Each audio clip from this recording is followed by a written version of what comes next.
Hello, everyone. This is Brother Benson, and I'm here this evening.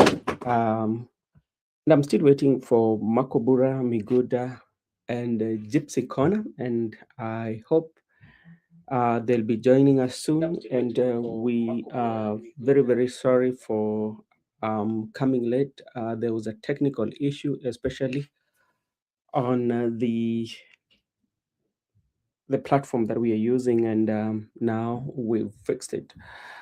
Let me also take this opportunity to thank Gypsy Corner, Simamo, who were here earlier at a time when we were supposed to be starting our show. Unfortunately, we were not able to, as I said earlier, due to technical issues. But now everything is fixed. And I believe and I hope that everyone is doing fine. This evening, we want to do a recap of what happened yesterday in the political field. We saw quite a number of activity that took place yesterday.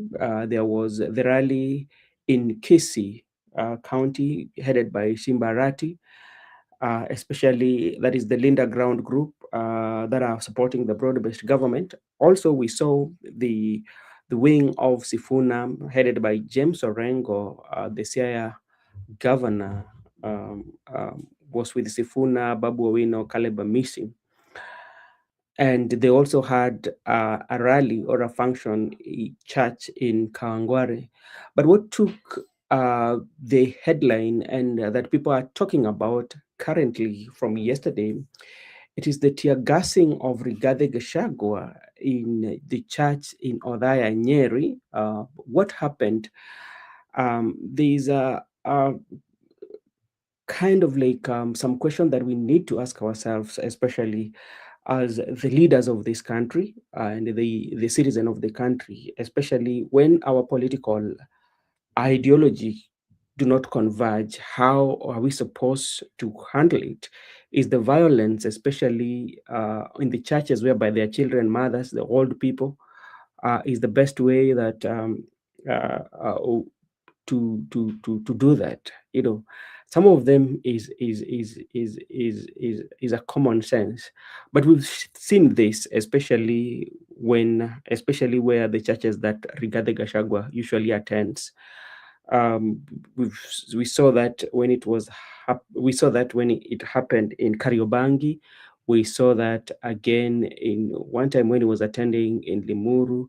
The other time also was in Kiambu. So we've seen quite a number of violence, especially being experienced by Rigathi Gachagua, especially when he attended the churches. And the question is, who is behind this? There's a speculation also. There are quite a number of people who do not agree with Rigathi Gachagua was saying that what happened in Nyeri, especially, was a stage managed. But how would you state manage? And we saw the police car, we saw the police officers. How would you convince, especially the police officers, and you're not working with and stage manage that? And if you have to stage manage, why should you do it in the church where the children are there? So this idea of attacking the church just only for political differences, I think this is something that should come to a stop. It doesn't show. And remember, something that really really baffles me. I look at President William Ruto and Rigathi Gachagua bringing you back in the year 2022. The church that is now being tear gassed, these are places whereby they went to look for votes, and now things are turning out to be quite much different. So it is a question of asking ourselves, even those who are saying that Rigathi Gachagua stage managed this, or she did not stage manage, but that is something that should not happen to any politician in the country, especially in the places of worship. It doesn't show us, or it doesn't show how much we are saying our vibrant we are democratic. So that is not something that we should be very happy of. And I think all the politicians and all the leaders from all walks of divide, it should not happen in the country, whereby even like I saw the cars of Rigathi Gachagua and the people that was in his entourage, they are uh, their window, their windscreen especially was smashed. Why should you do that if you disagree with somebody politically? So those are some of the questions that we are going to talk about. We are looking at what happened during the weekend. There's also a group of Linda Ground ODM was in Nyamira, was in Kisii County, headed by Simbarati. But there's something that I picked from the meeting that took place in Kisii, especially when they were in Ogembo Market. Almost everybody was wearing ODM shirts, which is okay. But to me, when you look at comparison, the rallies that were being held by the Right Honorable Prime Minister and the rally that were held by Oburu, there's that you could see a mixture, because like you cannot tell me that all the members of Ogembo Market were all ODM members. So it feels like there was a very good mobilization, especially on Arati. He did very well with the mobilization and to paint the the Ogembo or the Kisii orange, which politics is all about perception, and that is something that usually writes. So you have to create that perception that Kisii is fully locked. But if you look at it politically, there's a big challenge, especially in Kisii, with Matiang'i running for political office. So I think like Simbarati, in terms of mobilization and even using the money, they did well. But will that one reflect the votes on the ground? So that are the questions that we are going to talk about. There's also the wing of Sifuna who attended the church in Kawangware. And from the look of things, there's something that stood out, especially when you look at the Sifuna camp. None of them, apart from Dolo, that is my observation, was putting on ODM um, regalia or ODM orange colors. Majority of them, including Orengo, Sifuna, Babu, they were in their casual clothes. They were not in orange democratic clothes. So what does that one tell you? Does it mean that they are out on their way? So you can also share with us your thought, especially on what happened. And Mama Ida also accepted the appointment or the nomination to the UN. She said it was quite an honor to be appointed. And after her losing the husband, she even talked about she was, she cannot be like use the Bible verse, especially to encourage you. We will go into that. And let me take this opportunity to thank Tatiana Lara. Thank you so much for joining. And Angelitoret, hey, thank you so much. Hey, how are you doing? This is Brother Benson Media, and we are talking about the politics of the day. Let me bring you to speed, especially on what is happening, and I would take you to uh, the trending on the Kenya political scene, and let's listen to the views of the people. And I would start with what is trending is about what happened yesterday, and I'm still bringing you to speed about the recap of what happened. The tear gas disrupt church service with Gachagua in Nyeri. It's talking about the former deputy president, that is Rigathi Gachagua, was having a service in Nyeri. And what happened?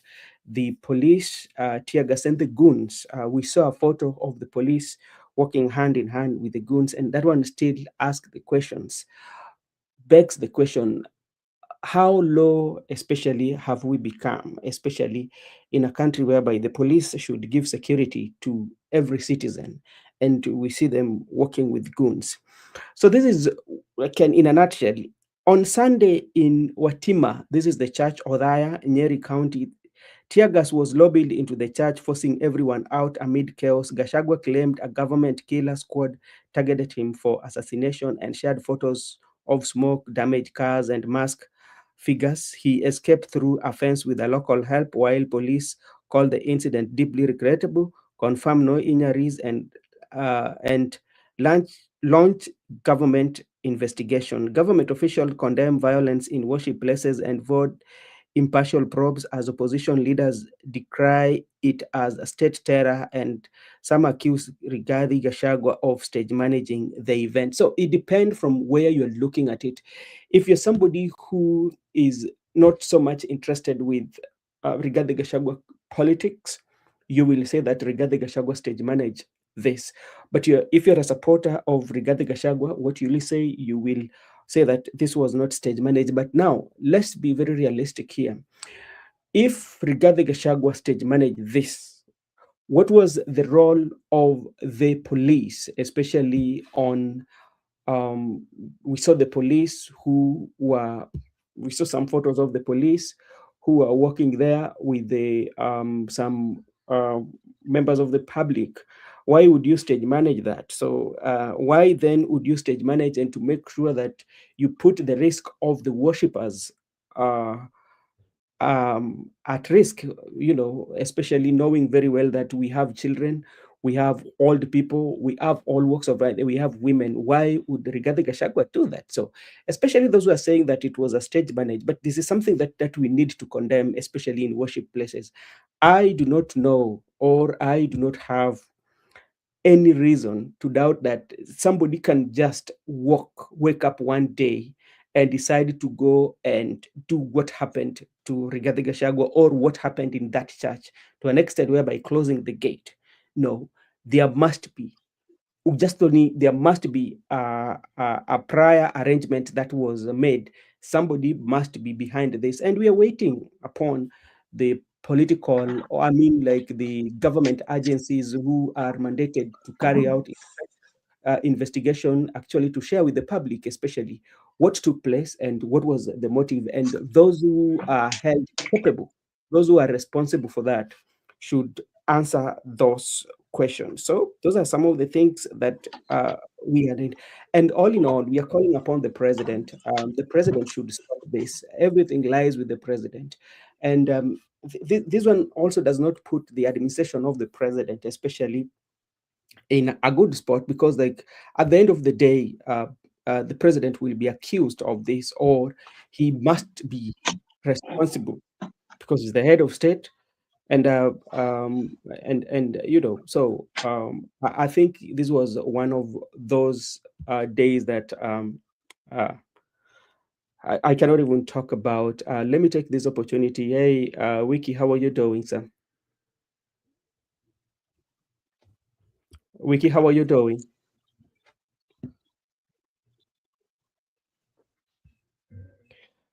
Okay, as we still wait for Wiki to uh because, like, I'm seeing you're stuck. I don't know whether you can hear me. Can you hear me? Okay, I'm I'm still good. okay. Okay, thank you so Hello, much. Yes. can you hear me? I'm doing good, brother Ben. Can you hear me? Yes. Habari ya siku mingi baba. Hello? Mzuri.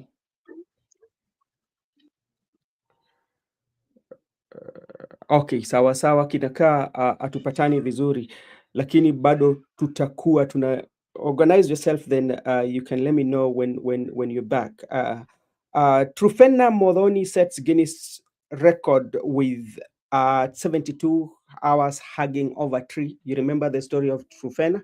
Now she has been recognized by the Guinness Books of Record. Now she's there, and that is a good thing. It is a good for her and for the country too. I'm still giving you the briefs of what has taken place. Gathoni Wamushamba today was in State House when UDA was having what we call the governing council, where president continued to make promises, and president said that they're supposed to win general election with over 2 million. I don't know how that one is going to be, but maybe he has done his calculation, and through his strategy committee or strategist he has in his staff, and the polls maybe they are convinced that is possible. Hey, Wycliffe, how are you doing?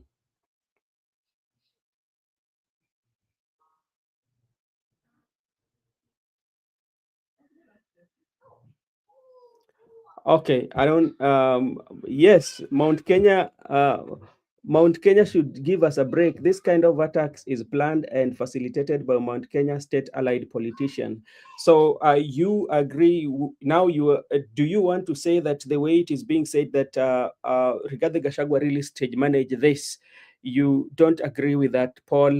Paulo sana sana, asante sana kwa kuingia. Maybe your take on that, because there's quite a number of people or quite a number of politicians and bloggers are saying that was a scripted by Rigathi Gachagua to stage manage everything. I don't know whether you agree with that or you don't agree with that, but in your own opinion, do you think this is the right thing that should be done if you disagree with somebody, especially politically? Because like we cannot align ourselves to one politician. There are those who are aligned to President William Ruto, political ideology and values and all that. There are those who also are aligned to Rigathi Gachagua. But like, what is it that if Rigathi Gachagua wants to attend the church, then you have to organize such such incident, knowing very well that the children are in the church, knowing the parents, and remember, the person who is organizing this is, if it's somebody from Mount Kenya, they know that these are their people. These are their people, their fathers, their sisters, and everyone. So why should they do that? Hey, Makobura, how are you doing? Good evening. I'm doing good. I thank God. Allow Yeah. me to say hi to you, to Msimamo. I also saw Wiki. I don't know. I think he had problems with his network, and Yes. not forgetting the side of the comment section. I'm able to see good here. Thank you so much for finding time to join us. I'm able to see Paulo, asante sana kwa kupata nafasi. Judith, Gen Z 001 pia naona amejiunga nasi. Vilevile naona Brenda Obedi naye pia tunamsalimu na tunamwambia asante kwa kupata nafasi kujiunga nasi jioni hii ya leo, bila kusahau wale ambao wanatazama the comment section, we appreciate as well. Thank you so much. Okay, asante sana ndugu yangu Makubura kwa kujiunga nami katika kipindi hiki cha leo. Msimamo kaka yangu, habari gani? Ndugu buheri wa afya, tunamshukuru Manani bwana. Tumeiona siku na vitimbi vya siasa na mambo mengine. Kwa hiyo tunamshukuru aliye juu haswa na mkuu wa vyote kwa kuweza kukutana tena papa hapa ili kuweza kuyajadili yalivyo. Kwa hivyo hiyo ndio hali ya msimamo. Okay, asante sana kakangu kwa kujiunga na mimi na tukue na mjadala jioni hii ya leo. Kuna mengi ambapo tunataka kuzungumzia. Hapo awali kabla mkuwa mmekuja studio, kuna mengi ambayo nilisema ama nilikuwa najaribu tu kufafanua. Jambo la kwanza ambalo najua labda jana mlipata nafasi mkazungumzia, kwa sababu jana sikupata nafasi ya kuwa katika kipindi wala kuitazama kulingana na pale ambapo nilikuwepo, na tunataka tuiangalie kwa ndani zaidi yale mlisema jana, na labda mapya ambao watu wanasema pia leo kuhusiana na haya jambo, mambo ambayo yalitokea pale kanisani ambapo aliyekuwa makamu wa rais Rigathi Gachagua alikuwa ameenda katika ibada, na tukaona pale, kuna picha ambazo niliona za polisi na wale ambao si wa polisi. Naweza sema kwamba ni wale tunawaitaje, wakora ama si wakora, sijui.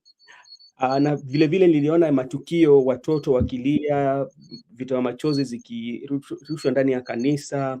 Pia nikiona magari za wale ambao walikuwa waliandamana na Rigathi Gachagua, mavioo vya gari vyao zilikuwa zimepigwa.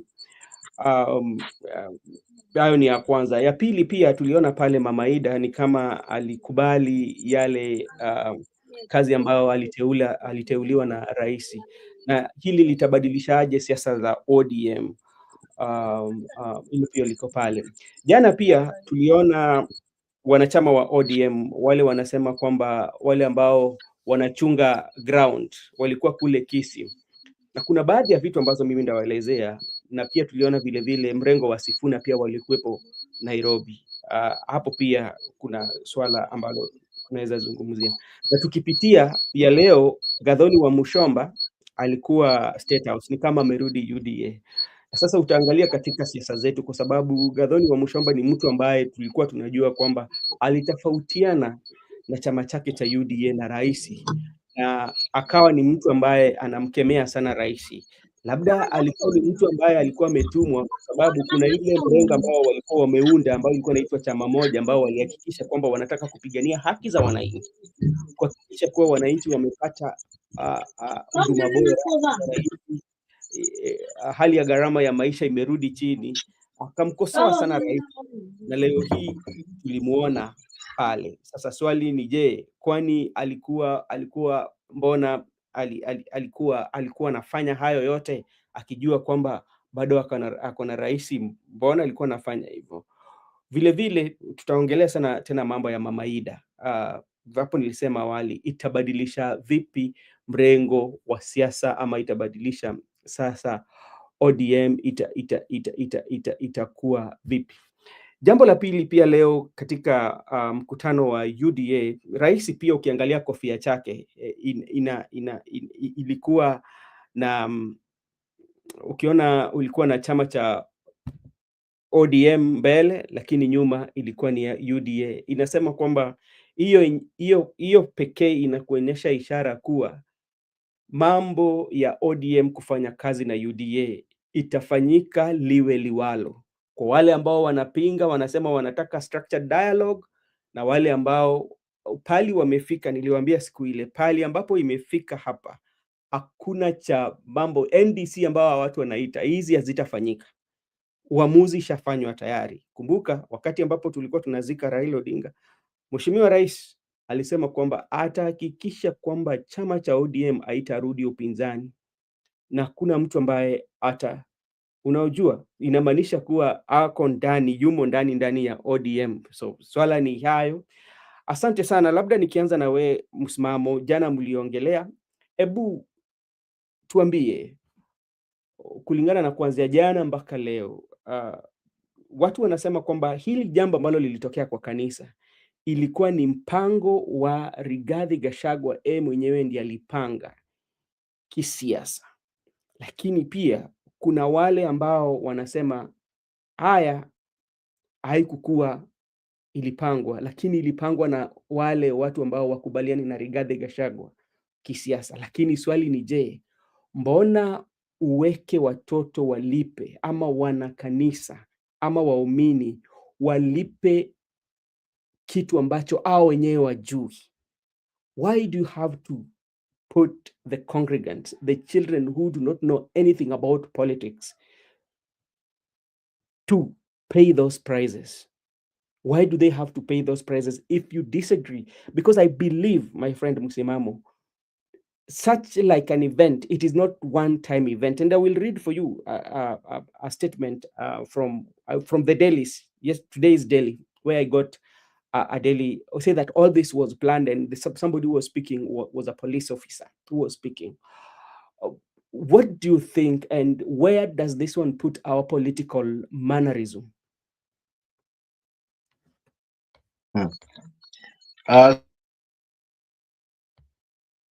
Lakini nitajaribu yale.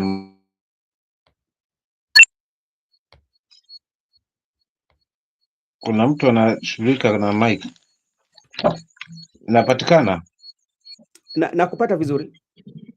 Ya, naona maswali ni mengi, lakini nitajaribu yale ambayo umeweza kuniuliza, ambayo nitajaliwa nayo tena nimeze mate kidogo, alafu nirudi nichanganue, maana ni mengi. Lakini awali ya yote, kwanza niende upande wa comment section kuwashukuru wale ndugu zangu wako upande ule wa pili, James Kuna na Paulina na wengine wale ambao ni wazalendo wa kweli na wakareketwa, haswa wa Brother Benson Media. So nikianza nayo na swali lako la kwanza kwamba vipi unaonaje haswa masuala yale yalitokea kwenye kanisa lile. Je, wewe Msimamo unaonaje haswa, unakuta ni jambo la kupangwa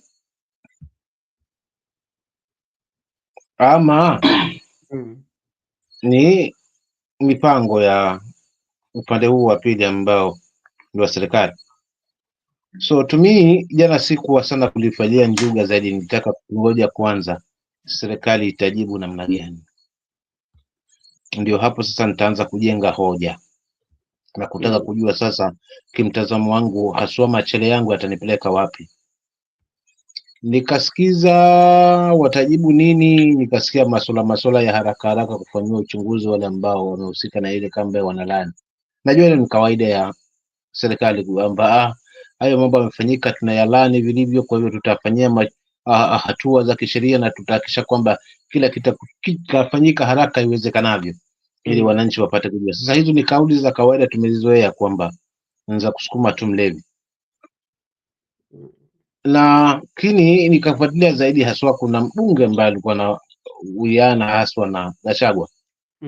Yeye akatoa tetezi zake naye na upande wake akasema ya mambo yalipangwa na Gachagua mwenyewe, kwa sababu ukitazama mchirizi wa damu kwa huyu ambaye amepigwa risasi, damu inapanda kuelekea juu badala ya kwamba damu ishuke kuelekea chini. Na pia akazungumza yake, lakini sasa pale ambapo alinichanganya nikajua kwamba sasa huyu naye ni mwamba ngoma, na kawaida siku zote mwamba ngoma huvutia upande wake. Ni kwa kueleza aswa jinsi ya yale magari na ule ushahidi kwamba ni askari wake wa zamani kwa wanajuana, kwa hiyo ndio ambaye amepanga hii mambo yote. Kwa hivyo anamjua kiini kwamba yeye tangia mwanzo, tangia wale mtu wa kupanga mambo kama haya. Lakini cha kushangaza kwanza ni lile tukio zima na yale alijiri pale, kwamba pia yameleta haswa maafa na pia yameleta maumivu pale. Lakini vile vile ni yale magari ambayo yamepeana plate number. Hatujapata popote pale ambapo kuna yeyote amejitokeza haswa akuweza kuzungumzia kuhusu yale magari ya polisi yaliyofika pale. Mpaka sasa hivi sijapata haswa hata mmoja wapo alijitokeza kwamba ni kweli ama ni magari ambayo hizi plate number si za polisi, japo jana tayari watu wasema kwamba nilipata kwamba anasema kwamba ni magari ambayo Gachagua amejitengenezea katika hiyo hali kuweza kuhakikisha kwamba ananua sympathy kwa watu. Pili, ni ngumu sana mtu kwamba ajibandikie kisu jichinje mwenyewe. Ni ngumu sana mtu akupe kisu akwambie jichinje. Leo hii mtakatufungamane hapa sio tuwe wa kweli. Gachagua tukamniambia alijibandika kisu hiki mwenyewe ili kuweza kukanganyana na ile amani na ile kuaminika kwa wafuasi wake, kwa kuweza kuleta mambo kama yale ya kuweza kuumiza watu tena mbele, haswa ya mahali ambapo kuna uungu ndani. Watu wamefuata jambo la Mungu pale ambapo kuna watoto, kuna wamama, kuna watu wazima, kuna wazee, kuna kila rika yuko pale. Leo Gachagua kwa akili zake haswa, kwa sababu ya tamaa labda na uchu wa tumbo lake, alete haswa mambo kama yale ili watu wapate kuadhirika katika kanisa. Ni jambo ambalo kwangu linalipa maswali. Na lingine ambalo linalipa maswali zaidi ni zile tear gas ambazo zinaweza kupatikana zisikiwa na plate number na zikuwa na namba zake haswa, wamelizungumzia aje, na pamoja na zile risasi zimepatikana pale. So kiukweli ni kwamba hata kama uchunguzi bado wanamfanya serikali, lakini kuna maswali kinzana kwa sababu ya yale magari yalifikaje pale, na kama ni hivyo alitoka mahali fulani na kuna uongozi uko pale haswa wa kitengo hicho cha usalama, amelizungumziaje kuhusiana na haswa na masuala haya ya tuhuma kwamba magari haya yalitoka police station fulani. So je, haswa uongozi wa pale umelizungumziaje? Nimejaribu kutafuta haswa kuangalia nao watasemaje nimekosa. Kwa hivyo kiasi kikubwa msimamo naweza nikasema si jambo la mtu kupanga kutafuta sympathize. Hili ni jambo lilipanga kufanya intimidations haswa ili tushuhudie yale ambayo yametokea haswa katika taifa jirani la Tanzania na yale ambayo tunayashuhudia haswa Uganda kule, kwamba haswa wapinzani hawapewi mbavu. Okay, asante sana. Asante sana. Labda tu swali tu kabla tujatoka, kwa sababu najua Marco Bura pia ndampatia nafasi pia aseme wazo lake kulingana na haya. Labda tuseme kwamba jinsi watu wanasema kwamba jambo hili labda Rigathi Gachagua mwenyewe alikuwa amejitengenezea hili ateke hisia za watu wake ama ateke hisia za wananchi, kuona kwamba labda serikali ama wale ambao anapingana nao, yani labda kwa burudani huwa tunasema kwamba ni kiki. Unajua ukienda kule nchini Tanzania kuna kile kinaitwa kiki. Labda unapata msanii fulani anataka kutoa ngoma yake fulani ama anataka kuwa na tukio lake fulani, anakuja na jambo ambalo inakuwa ikienda katika mtandaoni inakuwa ina trend sana, tunaita kiki. Lakini swali ni je, kama mtu kama Rigathi Gachagua, tuseme kwamba kama hizi ni kitu ambacho alijitengenezea yeye mwenyewe, na naweza kuwa mpaka na mapolisi ambao walikuwa wamebeba yale risasi, bunduki na vitu kama hizo, na tukaona pia gari la polisi. Inaweka wapi imani yetu katika ujasusi wetu? Kwa sababu jambo kama hili ujasusi wanafaa wajue, na pia inaweka wapi the security of the country if an individual can do that? Where does this one put the security of the country, and where does this one put the security agencies, and whereby we saw goons together with the police? I saw a Land Rover, a photo going around, a Land Rover with the goons, working together. Where does this one put our security, Mr. Musimamo? Asante. Kwanza tuelewe kwanza, serikali yetu iliingia mamlakani, iliingia kwa vigezo gani? Vya kwanza kabisa, kwa sababu Wakenya tuna mapungufu mamoja. Yani tunasahau la jana na ni wepesi wa kuangalia la leo tu.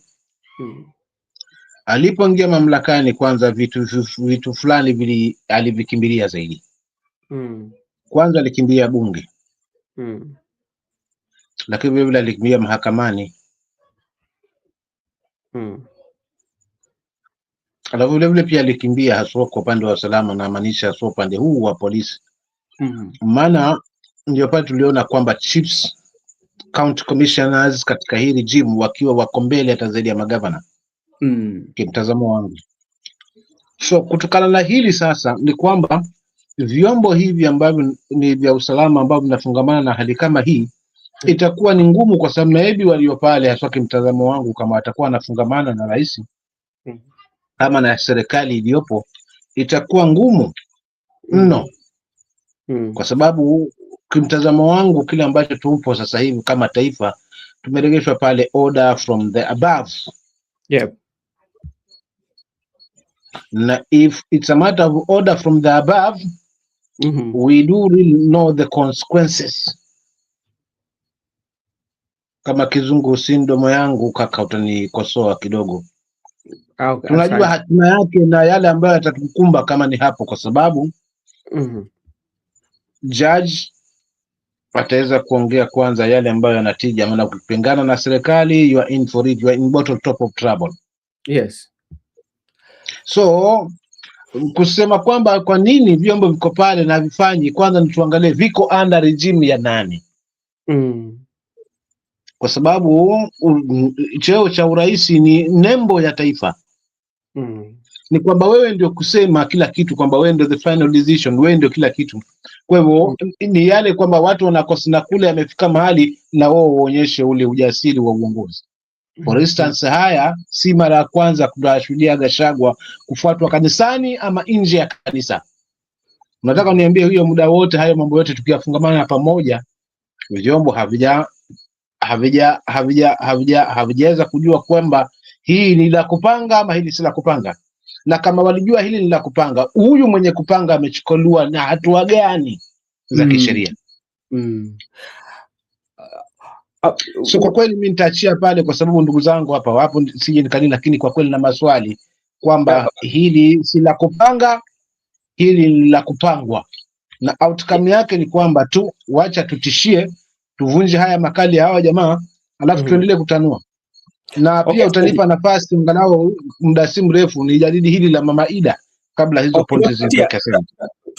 Wewe baki tu hapa, bado niko na swali hapo kuliko hapa kwa Gachagua. Tuseme kwamba unajua jambo, ukiangalia umesema jambo mzuri sana, na hata naona rafiki yetu hapa Goodyear amekubaliana na wewe kusema kwamba ni mbona tu ni Gachagua, why Rigathi Gachagua that every time he goes, especially in the churches, he usually get attacked. So the question is, how has he managed, if it is the way they're saying, how has it managed, himself managed to manage all the attacks that he has gone through? Because like they're not, it is not once, but it is on several occasions, but they're on specific areas where he goes, especially when he's within Mount Kenya, or where he visits, where the majority of them Mount Kenya, because like we've seen, the 99% of his campaigns revolve around the Mount Kenya, or where the population of Mount Kenya comes from. The 99% of his, that is one. Then 3, can we also as a country start getting worried, because we've seen the similar trend with what is happening with opposition leaders, especially in the East Africa. We saw that happened with Bobby Wine, especially every time he was going for his campaigns, we would see the police are with him. He could not even campaign. That one has happened with Rigathi Gachagua too, when he was going to Narok or is going to attend, in his political rally. There must be encounter with the law enforcement. And this is what happened in Uganda. The same thing happened to the Chadema party members. The other day, I saw where Chadema party had their flags. It was pulled down by the CCM or the police from Tanzania. They did that. Why Rigathi Gachagua? Why is it not happening to any other person? That is one. And secondly, should we get worried as a nation that maybe in the near future, when we'll be going to election, this is something that will be happening if it is not stopped? Msimamo, then Makobura I will engage Makobura. We hilo swali naona labda ni la make bure, ikabidi nikimbie mezani kidogo hapa angalau kupata ugali, na nilikuwa na chondo basi sijawaalika. Sasa inabidi niwaalike ugali hapa sasa na dagaa kidogo, ili ndugu yangu Miguda Mark aweze kulichukulia jamaa wangu, maana okay, asante. Ili swali lako ndugu yangu, ili swali lako naandika mahali. Ukimaliza kukula dagaa kwa ugali na ugali uifanyie msasa, upige msasa popote ulipo, ndio ukuje utusaidie. Sijui hamna shida, hamna shida kakangu, nitashukuru, lakini mwambie ndugu yangu Jessica Kona ninamkaribisha hapa. Huyo nina dagaa safi tu. Gypsy Kona, unajua dagaa ni nini?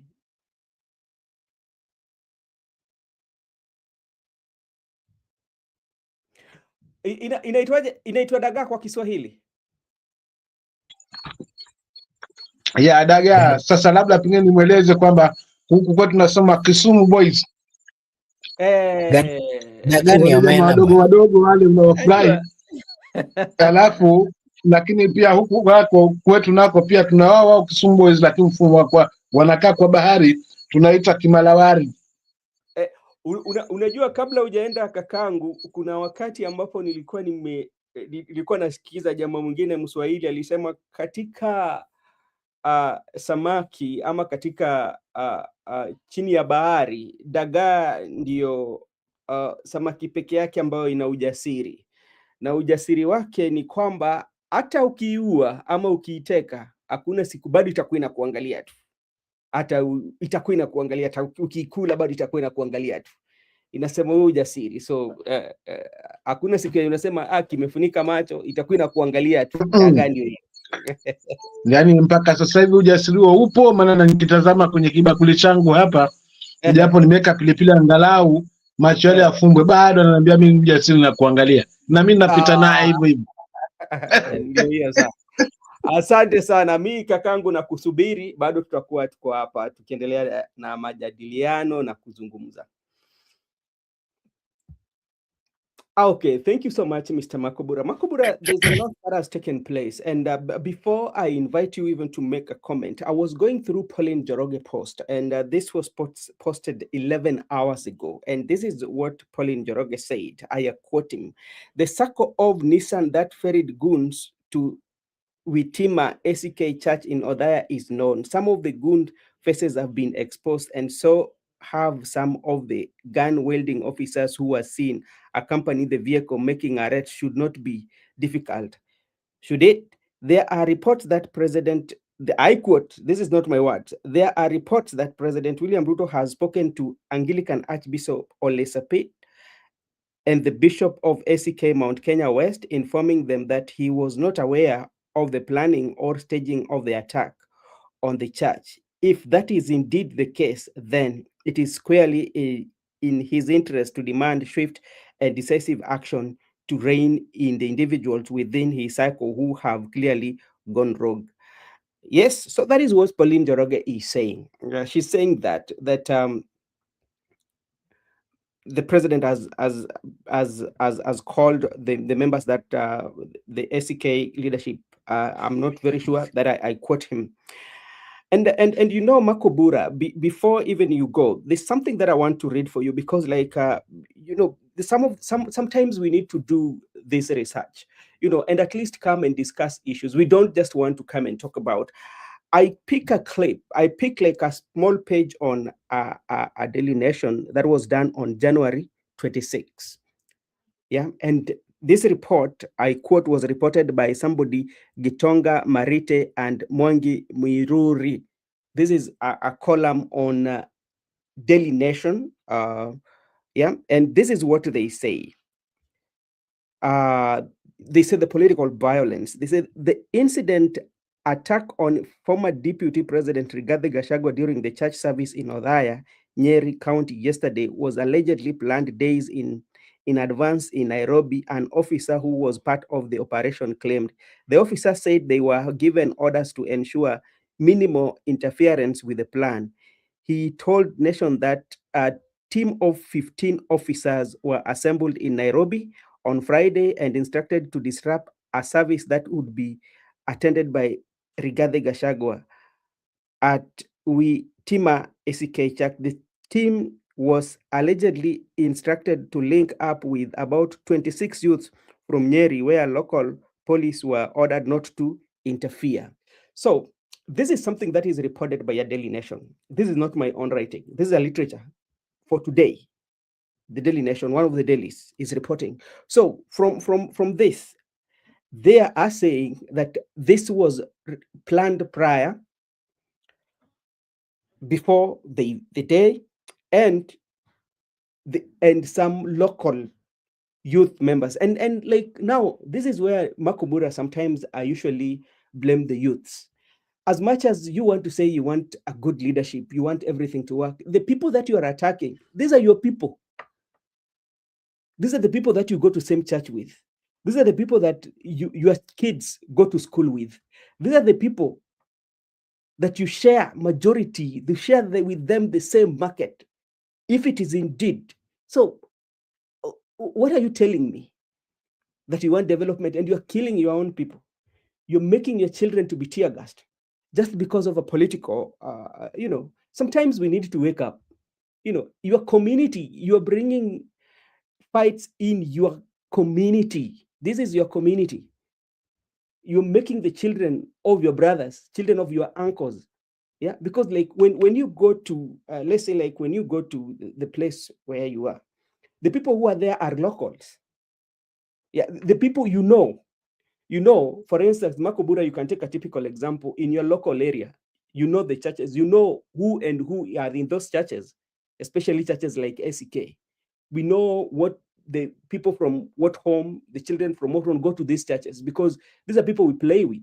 These are people that we go the same market with. We go to the same school together. So this is something that was reported. The team then, he said, we were cleared on Friday. Cleared on Friday evening to disrupt the Gachagua church service. Area police were ordered in advance not to interfere. He said the meeting was convened by 2 senior officers at Vigilance House and 3 elected leaders from Mount Kenya region. One of them is a woman. The same area. Because I don't think like if somebody is to convene that meeting, it's going to come all the way from Laikipia. I don't think like a member of parliament from Laikipia can come all the way to interfere with the politics of Nyeri, because that's the local politics. And these are the people that you know, and you claim that you lead them. Mm-hmm. Yeah, one of them is a woman. So he claimed that the mission was to attack Rigathi Gachagua and, if possible, injure him. However, there was some resistance against plan with team.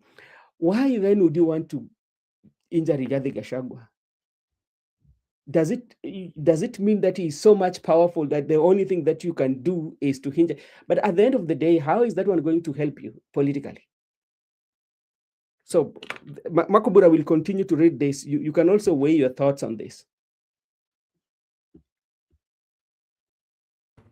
Okay, thank you so much. Allow me to just read this revolution here is saying that with a clear mind, Mhm. how can an intelligent man say that Gachagua staged his own attack, Yep. touch vehicles, tear gas children, women and men in the church?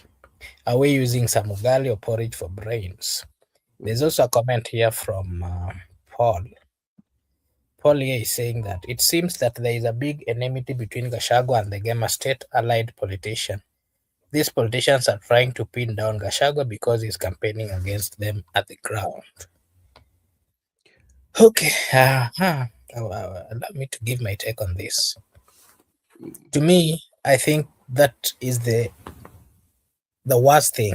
You know, in a democratic environment, whether you have the powers, whether you are the president, whether you have the commander of all the defense forces, you have to create an environment that is conducive, an environment that is safe, an environment that even the opponents will feel that they are part of Yeah. this nation. Mhm. The moment you're a leader and then you want to make those who are opposing you, those who are having a divergent opinion, the moment you start making their lives difficult, then that is where the people then draws the line, because that is not leadership. A leader is somebody who is supposed to handle both critics. A leader is somebody who is supposed to handle all the negative views of the people who are not happy with his or her leadership. Mhm. If, for instance, what we saw happening to Rigathi Gachagua, to me, I condemn it with the high terms possible. We used to see this kind of behaviors during the other governments. Raila went through these particular moves. Raila was taken through this. Raila was tear gassed. Raila was chased. His life was in danger. And then later on, when he died, we saw the people who orchestrated, the people who planned, coming on to say how he was a good man, how he fought for the rights of the people. And I can say that they were not being genuine. I can say that they were not being truthful before the people. All they needed was sympathy. And of course, they portrayed a bad behavior on how they handled that particular man. Okay. Today, we are seeing Rigathi Gachagua being chased in Mhm. churches.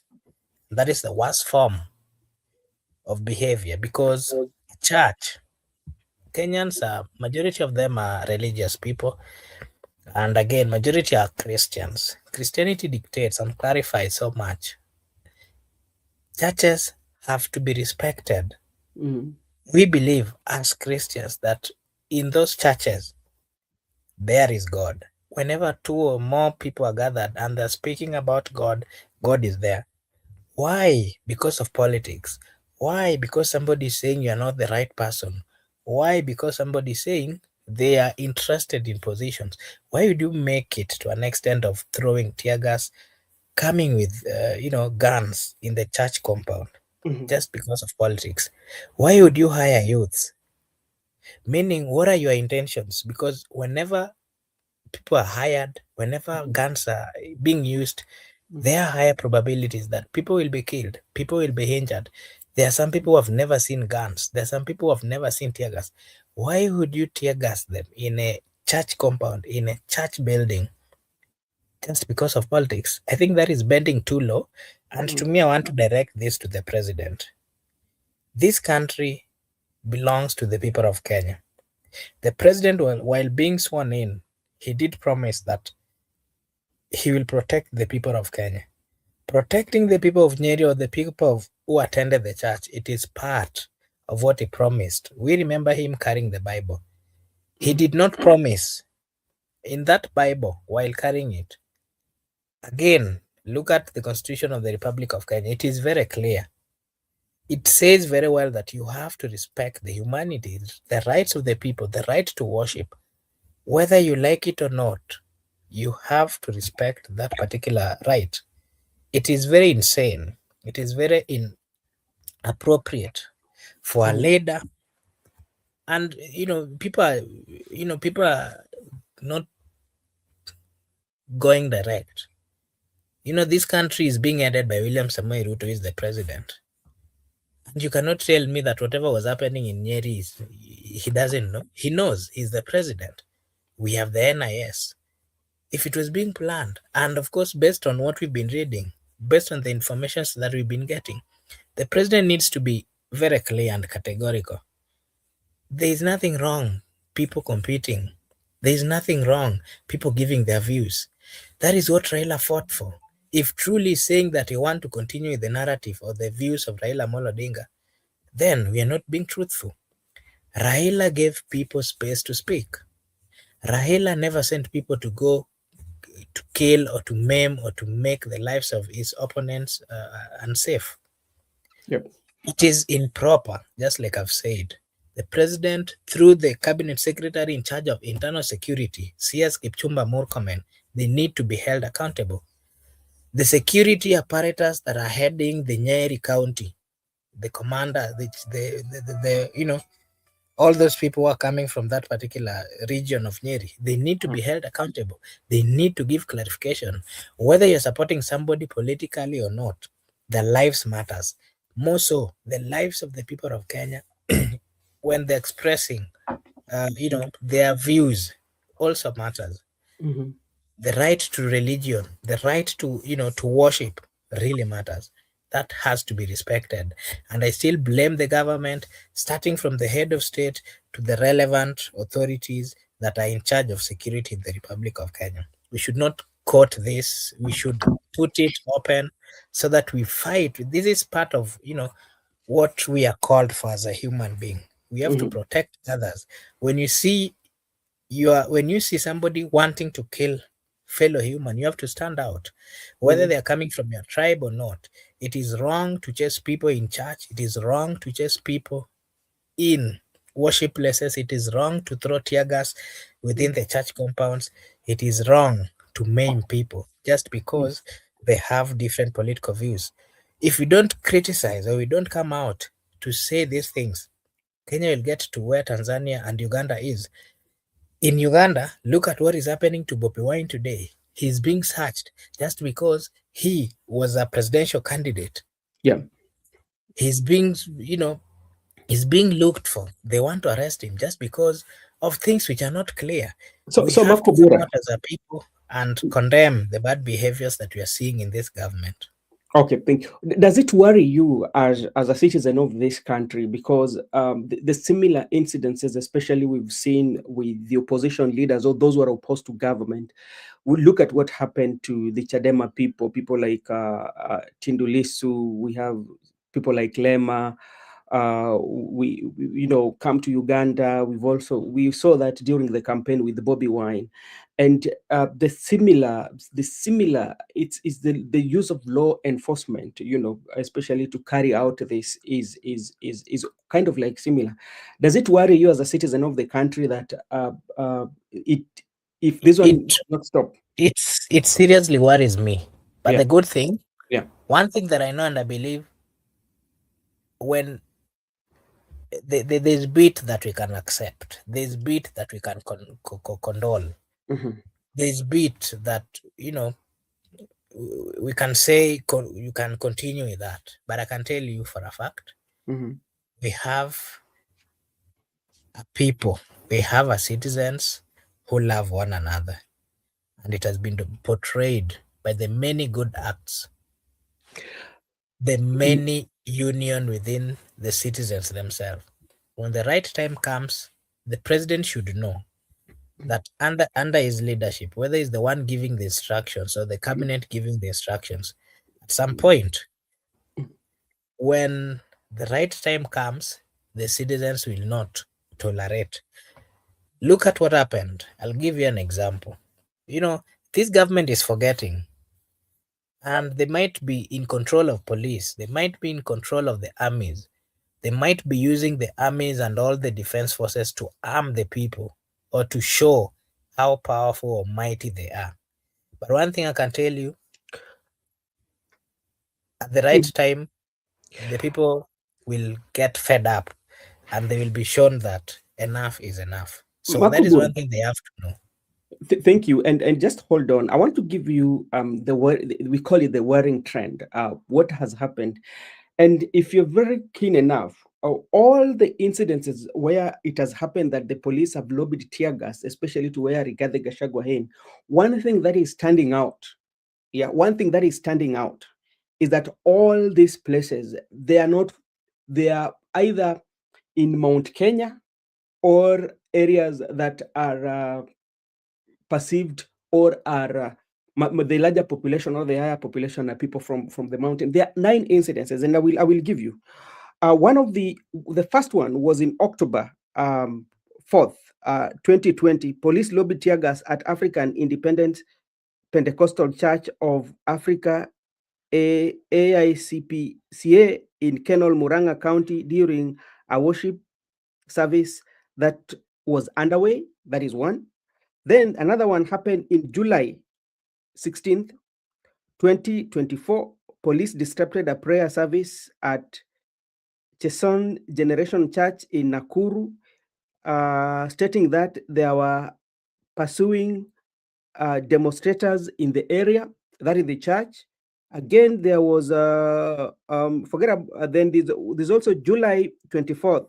Police deployed tear gas at congregants gathered within the compound of All Saints Cathedral Anglican Church and the Holy Family Basilica Church in Nairobi. These are those, And there is also 1st of January, tear gas canisters were released inside the Pentecostal Evangelical Fellowship of Africa Church in Muharati, Nyandarua County during a New Year vigil. We also have on November 30th, 2025, police used tear gas near Presbyterian Church of East Africa, Kariobangi North in Nairobi County, disrupting an ongoing worship service. Then we had January 11th, 2026, police deployed tear gas in around the AIPC Church in Kimamoria in Kiambu County. Then we have January 25, 2026. Now, this is the recent one. If you look at all this, apart from the Pentecostal one in the city and the one on 2020, all these are 9. None of those, the police officers or the security agencies have come out even to give the reason why, including even what happened today. The police officers has not come out to give the public the reason and how far they're going. So there is that. Why is it that no action has been taken, and 9 of them has happened? Nothing has been done. Yeah. So it's kind of like it's something that has become a norm, especially this can happen in worship areas. And my question to you, if you remember very well when President William Ruto and Rigathi Gachagua were campaigning in 2022, the place that they visited most, I would say the President William Ruto, the places that President visited most, including recently, the churches. These are the places where the president has visited. And these are happening in the churches, but no action has been taken. Then my question is, what next? Brother Ben, something, if you want to know that you have a leader in place, then you should look at their acts. You should look at their behavior towards other human beings. Yeah. I remember President William Samoei Ruto, while serving as the deputy president, when the president then, Uhuru Muigai Kenyatta, and I remember sometimes it was being stopped, or either way, some police officers were being sent to disrupt him.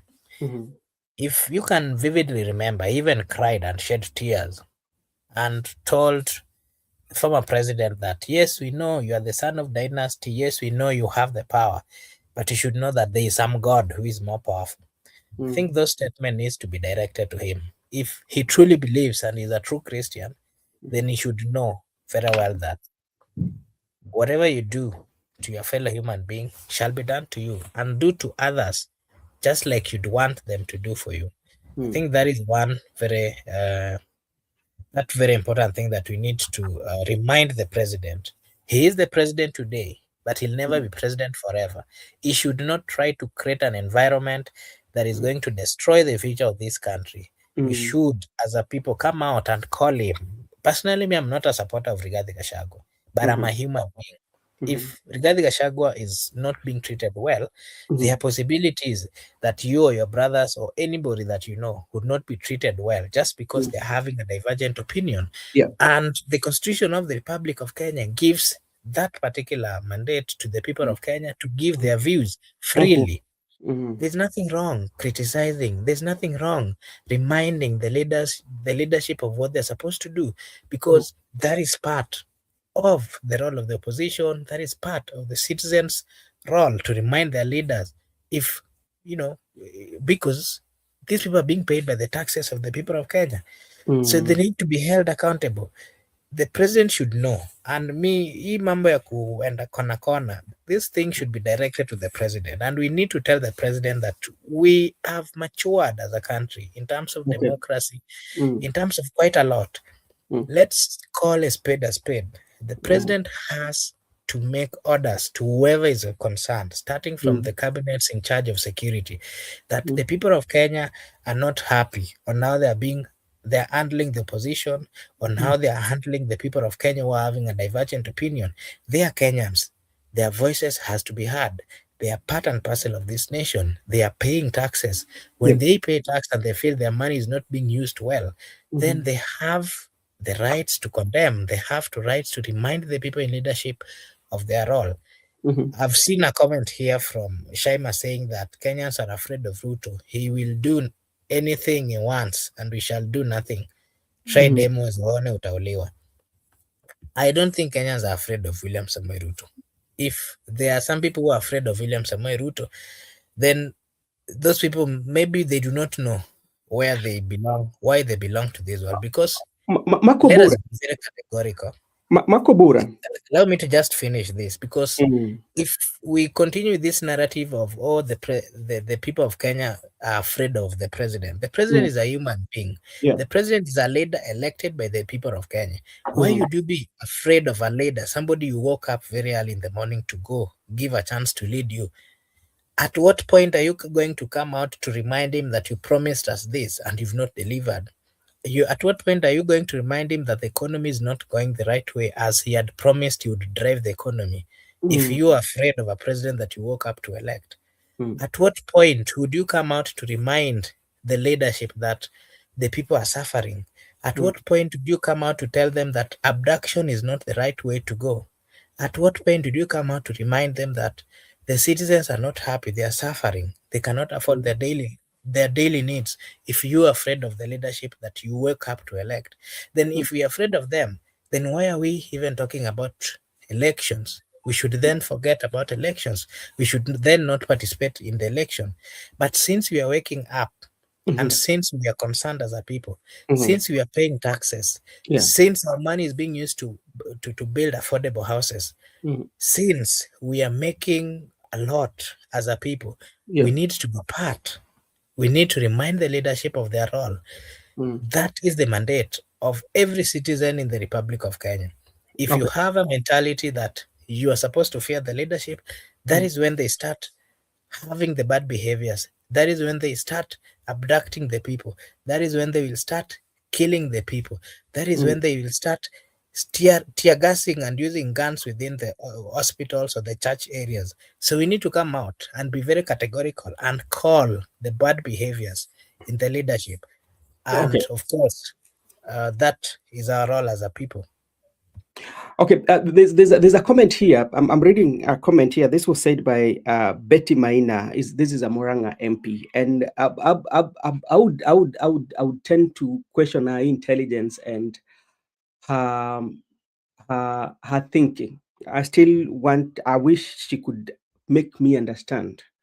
Nominated Senator Gloria was seen in Othaya Church in a white dress. A few minutes later, she is seen in a different attire in the bush with Malala, claiming that Rigathi Gachagua has been abducted. That's okay, fair enough. But remember, we are talking about, forget about the politics. We are talking about what the children went through. she doesn't see what happened to the children. She doesn't see the trauma that these children are going to live, and it has happened. Why can't they, as leaders from Mount Kenya? Because I tend to believe, Makobura, despite the fact that this is an administration of the president, at the end of the day, the responsibility square lies with him, because he's the leadership. He's in the leader. Anytime something goes wrong, which means the people that have been given the duties, or the people that have been assigned to their duties, are not doing their job well. So what happens is that you, as the appointing authority, the blame will be on you. But also the question that we have to ask the members of Mount Kenya, because I don't believe that any member of parliament from Coast, Northeastern, Nyanza, or who are a member of UDA can decide to plan search for Rigathi Gachagua. What happened is that the people who have planned it, based on what even we read on the daily, are the people from within. Then how low can you be as a member of parliament or as a leader, putting the people that you claim to be leading, especially including the children, in that situation, just because you want to get the popularity? Even if Rigathi Gachagua stage manage that, why then can you call? Why can't you sit down at the leadership of the area? Yeah, because Makobura, something that we have to agree here. Yeah, something that we have to agree here is that there is nobody who can just wake up and decide to do or to create those scenes that we saw yesterday without a plan. And especially in politics, when such plan is executed, there's a message that they want to send. Is either they want to do what we call intimidation, that could be there, or you want to please your master. But you're pleasing your master at the expense of the people that you're leading, children that are going to school, and even the goons that were hired. According to the daily, if those goons, the boys were hired, these are your brothers, these are your uncles, these are your sisters, these are the people that go same school with your children. How do you feel as a father? How do you feel as a young person? How do you feel if this one was happening to your child? Just in case that you want to harm Rigathi Gachagua, beat Rigathi Gachagua on issues. If you've decided that you do not want him to have control over Mount Kenya, how can you encounter the kind of politics that he's doing? Ideologically, beat him on ideology. Don't beat him. Violence. You cannot defeat somebody on violence. Violence kills. What are you going to gain if somebody, I don't know whether somebody lost his or her life, or any child were taken to the hospital? So why would you do that? If you feel that the kind of politics that Rigathi Gachagua is doing in Mount Kenya is not appealing to you, and his talking point, why can't you beat him on logics? There are people who do not agree with Rigathi Gachagua, always encounter him, especially I listen to Gunjiri Wambogo, usually disagree with Rigathi Gachagua. Anytime that Rigathi Gachagua make a statement, Gunjiri Wambogo would encounter that. It doesn't harm anyone. There are many but now if it reaches an extent whereby it happens to the children of that particular area, Makubura, at your area, you know each other in that area. Like I would say that a ward, you almost know everybody in those ward areas, because these are places that you've played, you've gone to school with, So I think what we can say that this should squarely on the local leaders of that area. They must be involved, and we would say that is shame on them, especially to make children to go under that ordeal. It traumatized. I saw those kids crying, but it's not the first time. And now this will also make us to especially to ask questions to our police enforcement, because these are children, and it has always been happening each and every time. For how long will it happen, and we just leave this to go like this? We have a country to protect. The law enforcement should come in and at least do something, so that we don't see, whether it is a stage manager or what you want to call it, but it should not happen to the children. even those leaders who are stage managing, if it isn't true that the Rigathi Gachagua really stage managed, then the police should arrest him, especially for what has been caused on those children. That is my thought, Makubura. Na mimi kama najua nimepata nguvu kidogo, Okay, asante. lakini nayumba na sitaki, nataka nikitoka nikijipanga tena kurudi niwe nishazungumza haya ambayo unajua. Hapa kuna kitu ambacho kinanishangaza mimi. Eti Gachagua alikuwa anatafuta sympathy. Sawa, lakini baina ya Ruto na Gachagua nani aswa ni bingwa wa sympathy? Tuliona 2013 mambo alivyokuwa, lakini vile between 2022 mpaka 2022 hapo akitafutana na hiyo sympathy kwa vijana na wamama. Ile ya kwanza ya 2013 ile ya kwamba jamani, sisi tunaonewa ni Wakenya wenzenu, tunapelekwa mahakamani kule, mambo ya maonevi, wengi wakakubaliana kwamba lazima tutetee watu wetu kwa sababu asije akafungwa kule. Sympathy ya kwanza. Sympathy ya pili ni hii ambayo alizungumzia aswa, kainua aswa kwa mazima kwa vijana, wakamwamini kwamba taifa litabadilika kwa sababu letu sisi mahasala ambao tunajua shida ni nini. Lakini vile vile na mama mboga ambao wanarauka kila usubuhi, ukaona kwamba wao mambo atakuwa vizuri. Sympathy hii ingine sasa ni hii kwanza ambayo ilinishangaza, na leo ndo nitasema kwa nini nilitoka ODM. Wakati huo nilikuwazika na niliona kitu aswa pale kwa Museveni kwenye ng'ombe pale, watu wakiwa wamesalimiana, nilikaanza kufikiria kuna kitu hakiendi sawa. Lakini hii sympathy ziliendaje mpaka nikajua ni sympathy, lakini kuna nia nyingine hapa, mtu kukamilisha misheni yake, kwa sababu ndugu yangu huyu hasahau jambo lake, haswa huyu kiongozi wetu wa taifa hasahau jambo lake. Sympathy yenye alitafuta haswa kwa ndugu zetu walio Nyanza haijaanzia hapa karibu. Ile pindi alipojikita haswa na baba kilialia kuhakikisha kwamba ataweza kunyakua AU City, hapo alikuwa anatafuta sympathy ya sehemu hiyo. Then baada ya kujihusisha hapo na baba kufeli vizuri kwa kuweza kuhakikisha amefeli, then akatimiza lake sasa lile ambalo alikuwa ameliahidi mapema wakati wakikinzana sasa, la kwamba niacheni au mzee kwanza, tunatajua jinsi nitakavyopanga, maana si ajabu ngapeleka bondo hata pasipo kujua. Hilo likaja likatimilika, maana alimpeleka bondo bila kujua. Basi kama siku zake Mungu alikuwa amemwajalia, lakini nafungamana, maana kauli ya mtu ukizungumza basi hiyo kauli ndio itakayojirejelea. Kwa hiyo mimi ninaweza nikasema kwa kiasi kikubwa ilitimilika kwa sababu alimpeleka mwenyewe bila kujua. Lakini ili kufumba tena macho, alitengeneza kitu ambacho hakijawahi kufanyika Nyanza. State funeral. Another sympathy. Wengi wakaingia hapo kwamba unaona bwana, hakujawahi kufanyika jambo kama hili tangia awali. Mfumo wa panya, jinsi unavyo kwamba panya asia kwamba nauma na kuhukwa na puliza. Sympathy nyingine sasa ni broad based government, mzee ameondoka, ameweza kugawa na kusimama sasa na ODM, maana alisema wazi wazi paupe, sitakubali chama hiki kiondoke mazima, piga ua. Na pia akaonya na wengine kwamba na nyinyi zungumzeni yenu, mkizungumza yangu naweza panga na nikatoa adhabu. Sasa ODM imegawanyika mara hizi mbili, wale ambao wanampinga wakiwa hatima yao hata wajua anzie wapi, na wale ambao wanamfagilia tuone haswa mikutano yao jinsi inavyopambwa na mapambo. Another sympathy.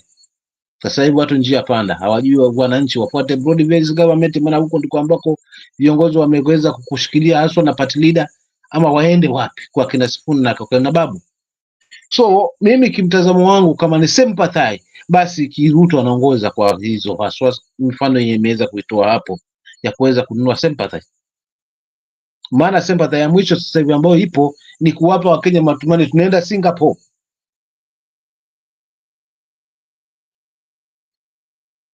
So kwa kweli mimi sifungamani kwamba hili Gachagua lilipanga, kwa maana si la kwanza, na uongozi upo wa wizara zipo, si la kwanza kutokea tokeo hili, sijui ni la 5, sijui ni la ngapi katika kuyahesabu. Na kama haya yote anapanga, kwa nini asichukuliwe hatua at early stage? Kwa nini ifike wakati huu ambao jana waumini ambao hawajui kutatokea nini wala litatokea nini, yatokea yale ambayo tumeyashuhudia macho, na tuko na serikali, tuko na wizara, tuko na vyombo ambavyo vinahusika, then tunaambiwa kwamba hilo ni jambo la kupanga, maana anatafuta sympathy votes. Nani litamwingia katika akili hilo? Na sympathy ya mwisho ambayo ipo sasa hivi, nitamaliza mazima haswa ufitina ndani ya ODM na kuhakikisha kwamba ndo tunaamini kwamba ndo kimeenda mazima, ni baada ya mama kukubali haswa hii appointment, kwa sababu hii appointment ilikuwa na malengo. Sikatai mimi mama kufanya kile ambacho amekifanya. He is a human being, or she is a human being, ana vile ambavyo mwenyewe amefeel, but too many of us, especially I personal, sikutegemea hili, ili kuvaa viatu vya mumewe, ujasiri, japo sijafungamana pia haswa, maana hii kauli yake pia bado ina maswali kwangu, ambayo baadaye pia nitaeleza mkinipa nafasi, ili nipate haswa kujua kikamilifu kakubali, kwa sababu alizungumza ndio nimefurahia, lakini hajasema nimekubali. Nimefurahia huu uteuzi, so mtaniambia vizuri hapo kama kuna swali hapo, bado kuna kitu kinatokota ama ni vipi, ndio tuwe wazi haswa. Lakini kimtazamo tunaweza sema kwa kiasi kikubwa kakubali, na kama atakuwa amekubali, hii is another sympathy kwa wale supporters ambao walikuwa wanamfuata Winnie, maana sidhani kama Winnie ataweza kuchanganyana na mama mzazi na kubaki kwa kina Sifuna. Okay, asante sana kakangu. Tukimalizia hayo, tutaingilia katika uteuzi huu na huyo, na pia vile vile tutazungumzia Mama Aida, pia tusikie ni mabadiliko nini kitafanyika. Makobu,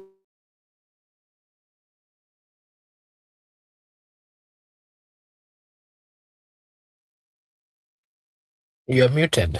I don't know whether... Shaima wants me to play that. Makobura, are you using the laptop? Yes. Can you please, because on my side, my screen has a problem. If my volume or whose volume? My volume is okay now? Yeah, you're okay now. Okay, maybe just try, because like on my side, I have a problem with my laptop. And maybe before I wind up, let me find it. Okay, maybe before okay, before maybe we go to the issues of ODM when we leave about this Rigathi Gachagua. Now, we've talked about what is wrong and what is right, and politically, but now we also have to look at the political space that is playing. There's something that Shaima has said here, which I tend to agree with her 100%, especially one is to put the pressure on the churches not to allow Rigathi Gachagua to attend those churches, because the reason is anytime that you will attend the church, what will happen is that the churches, they will be raided, and all these incidents will repeat itself. So who is that pastor who will allow Rigathi Gachagua to come to the church, knowing very well that the consequences are dire, especially to their congregants, to their children, to their mothers, and all that. So, and that one is denying Rigathi Gachagua his constitutional right, because like everybody is allowed to associate and the freedom of worship. So which means Rigathi will not have anywhere to worship, because like if you go to a church and some people tell you that is that. Then secondly, if you look at politics, the place where especially you get a group of people gathered together is the church. The easiest way to gather people is the church. So anytime, maybe politically, when Rigathi Gachagua gets opportunity, especially because like, the areas that Rigathi Gachagua tour most. And the constituency that Rigathi Gachagua tour most is a constituency that is, I would say, it would be a battleground, if to say that Mount Kenya is going to be a battleground between the President William Ruto and Rigathi Gachagua, because each and every one of them wants to get a stake of that. Rigathi Gachagua want to make sure that President William Ruto does not get vote from Mount Kenya to give him second term in office. President William Ruto too is also trying his level best to gain back the popularity that he had in Mount Kenya. So what do? Politically, you have to make sure that you use everything within your means, everything that to make sure that your opponents do not, you find a way of beating the opponent. So the people who are allied to president maybe are stopping Rigathi Gachagua from attending these churches, because this is the easier way that you can meet the locals, especially, churches are being attended by the locals. These are people from the area. So that is one thing that might happen. In politically, sometimes you could not also, which I don't buy it on what people are saying, that Rigathi Gachagua might have planned this. No, the reason why I'm not buying that, how comes that it has happened for him so many times and he succeeds? Does it mean that how powerful is Rigathi Gachagua to a point whereby you can even use the police, including the police vehicle that I saw on the video that is going around? You can use it. How powerful is this person? And study manage this, and the police would want to play along his playbook. So that is something that I'm not buying. So from everything that has happened, that is politics of 2027, popularity and how to stop him. Then secondly, that church, as I said, is the easiest place that you can get congregants and talk to them. So they're trying to stop that. Again, it is also instilling fear to especially the pastors or the owners or the people who are running those particular churches that maybe Rigathi Gachagua would want to go and worship. That, okay, I'll be coming to your church. They will say no, because what happens is that whenever you come to a church, you are associated with violence, so we do not want you. So those are some of the things that I might bring in place. So maybe Makobura, you can also give your view on it. Then we can jump into the ODM. We will include that with Mama Ida on what has happened and the factions of Sifuna and the Linda ground. I don't know whether I should play the clip. No, if you can play the clip, maybe if we are cleared with Rigathi Gachagua, then we can come to Mama Ida. Okay, thank you so much. Just like I've said, and for me, one thing I believe is that we need to be truthful in the sense that in our words, in our acts, in our behaviors, whether we are seen or not seen, we should be truthful, especially on how we handle fellow human beings. And that, of course, goes to the leaders. If you see a leader who is greedy to an extent that they are even willing to kill their opponents just for them to have power, then that is not leadership. That is what we've been witnessing in the East African community, or most of African countries. Look at what is happening in Tanzania. Similar. A president who was sworn in after the death of elected president came to power and started misbehaving, started mistreating the opposition. And she ended up forcing herself again to become the president of Tanzania, while the opposition leader, somebody who also is giving his opinion, he's being, his life is at risk, and atesa huko for no good reason. Similar thing is happening in Uganda. Somebody who has been in leadership for 40 years is nominating his wife as a cabinet secretary of education, her daughter as the president of central bank, her son as the CDF Kwani where are we headed? Does it mean that only this God that we worship created a few people and made them the royals? That it is only them who has the leadership in them? That when you are born in those families, you can lead. But any other person who wants to lead, any other person who criticizes, they're not supposed to belong. No. We have to be very categorical. The level of greed among African leaders is what is making us suffer as a people. It is what is making us lose our brothers and sisters. It is what is making us lose people who have good visions. It is what is making even the leadership to feel threatened and therefore taking the opposition leaders or people who are criticizing them to jail. Some of them are being maimed, being killed, being chased out away from their countries. It is not decent. It is not good behavior. It is not how a country should be led. Rigathi Gachagua is a Kenyan.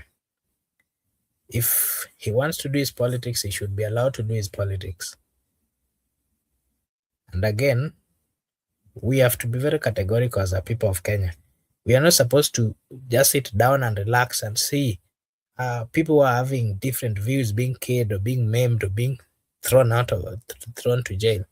Because if we don't speak, Kenya is going to get into the direction that Uganda and Tanzania are already headed to.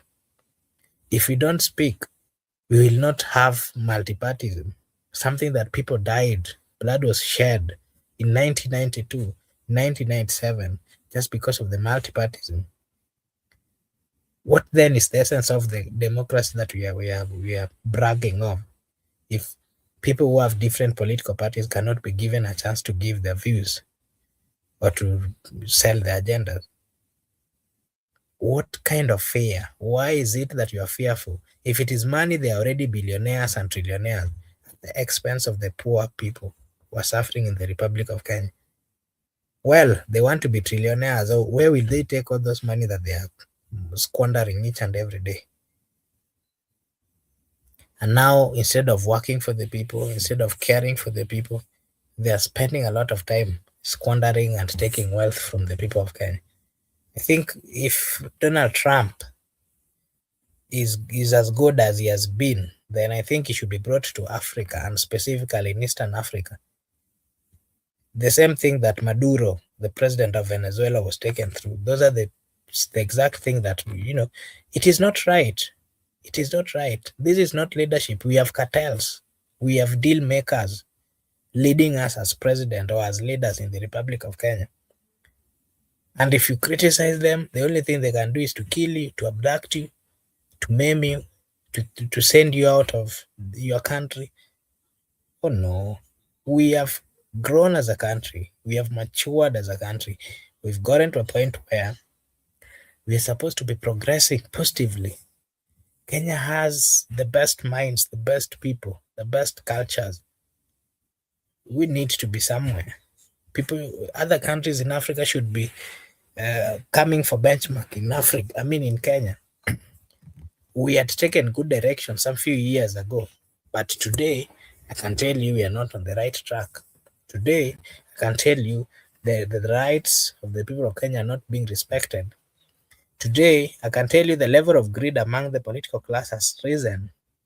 Today I can tell you that the leadership do not care about the citizens that are in this country. Today, the level of suffering amongst the people of Kenya has increased. They tell us that the economy is growing, but as the economy is growing, they're taking a lot of debts, which are going to be a burden for the people of Kenya, to the future children, to the future leaders. Instead of solving and making the world look better for the next generation that is going to come, they are making it hard. They are leaving a lot of debts. They are becoming billionaires, trillionaires. The level of greed has made them to squander and to take money from the people of Kenya each and every day. And then they are coming up, each and every day to lie to the people of Kenya. They're coming up, to give people 20,000, that you are supposed to start a business with the 20,000. Which kind of business can somebody, a serious person who wants to do serious business, start with 20,000?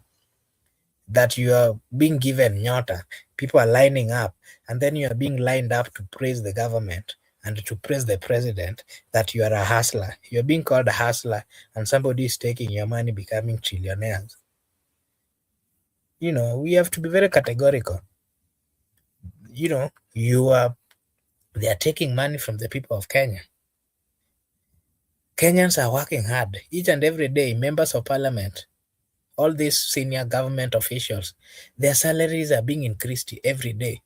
While you find that the people who are guards, people who have gone to school, you know, majority of people have actually sold land to go to school instead of them getting decent jobs so that they can repay the loans that they took. Kenyans are going through a lot of depression. And that is the point where you remind the leadership of their role, then they tell you are not on the right track. The only thing they can do is to abduct you, is to kill you, and to maim you so that you don't speak about the realities of the life. Look at the kind of loans that these people are taking. Look at the kind of deals they are getting into without consulting the people of Kenya. Kenya is losing each and every day. Remember last time they told us Kenya loses, 2 billion every day.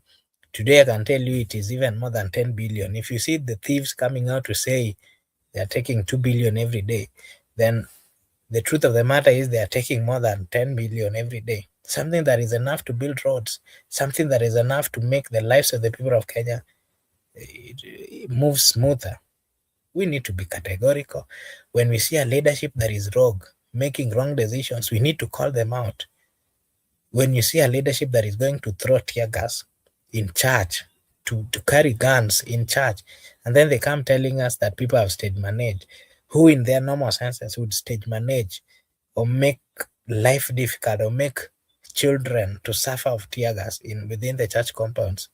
Where on earth then are we seeing leaders talking about Christianity, and yet they are supposed to respect the churches and the places of worship? The president who cried sometimes back, and we saw him shedding tears together with the wife.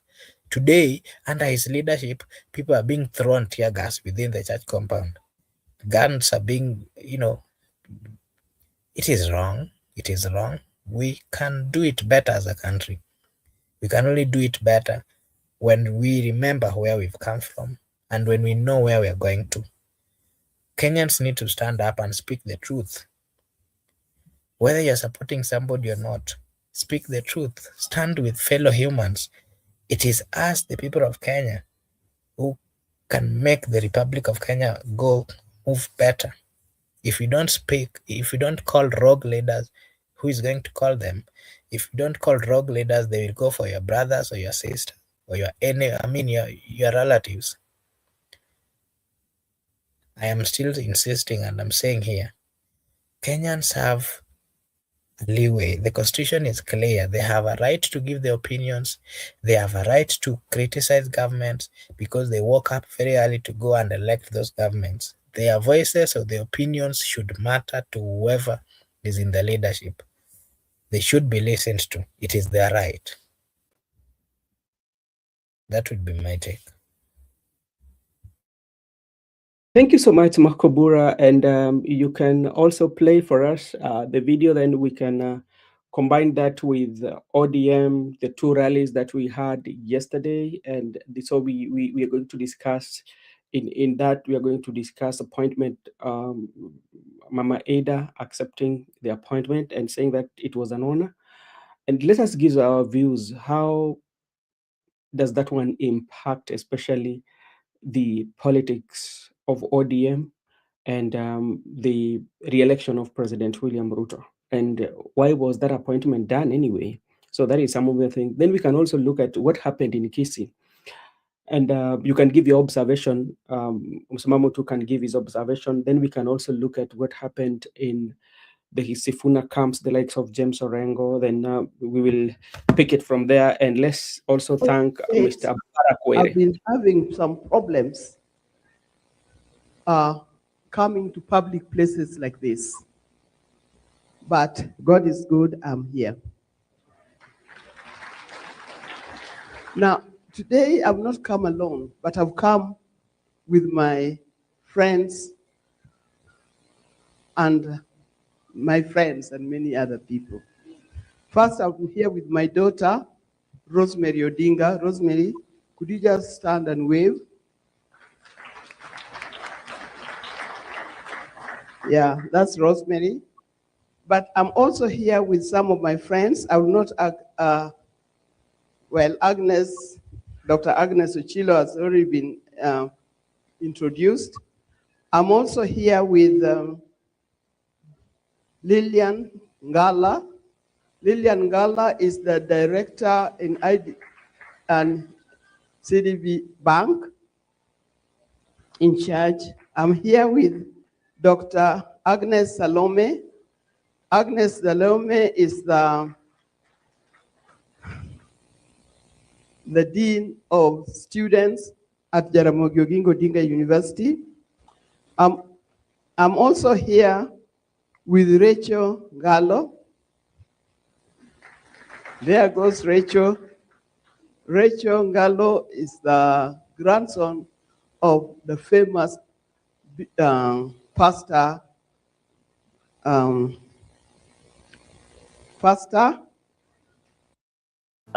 majina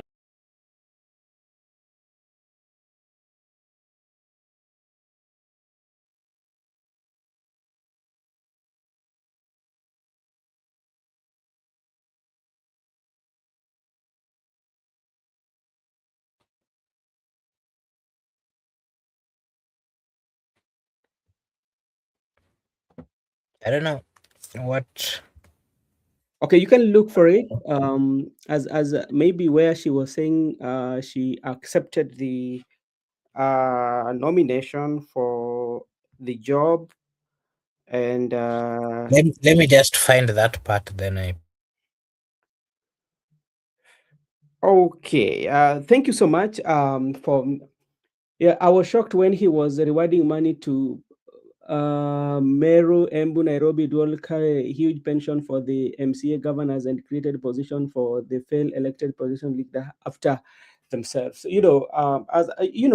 One thing that really stands out, and these are some of the things that we have to question ourselves. And I would just plead with the leadership.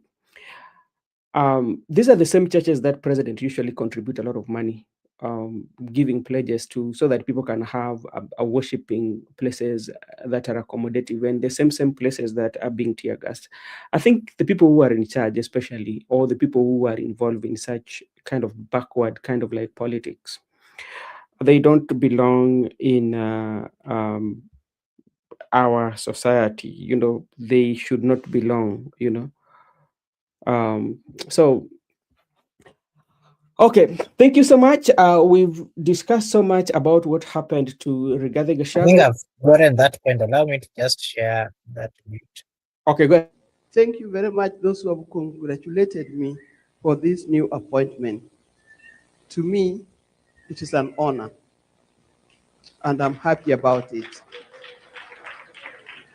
But of late, I have been going through some challenges.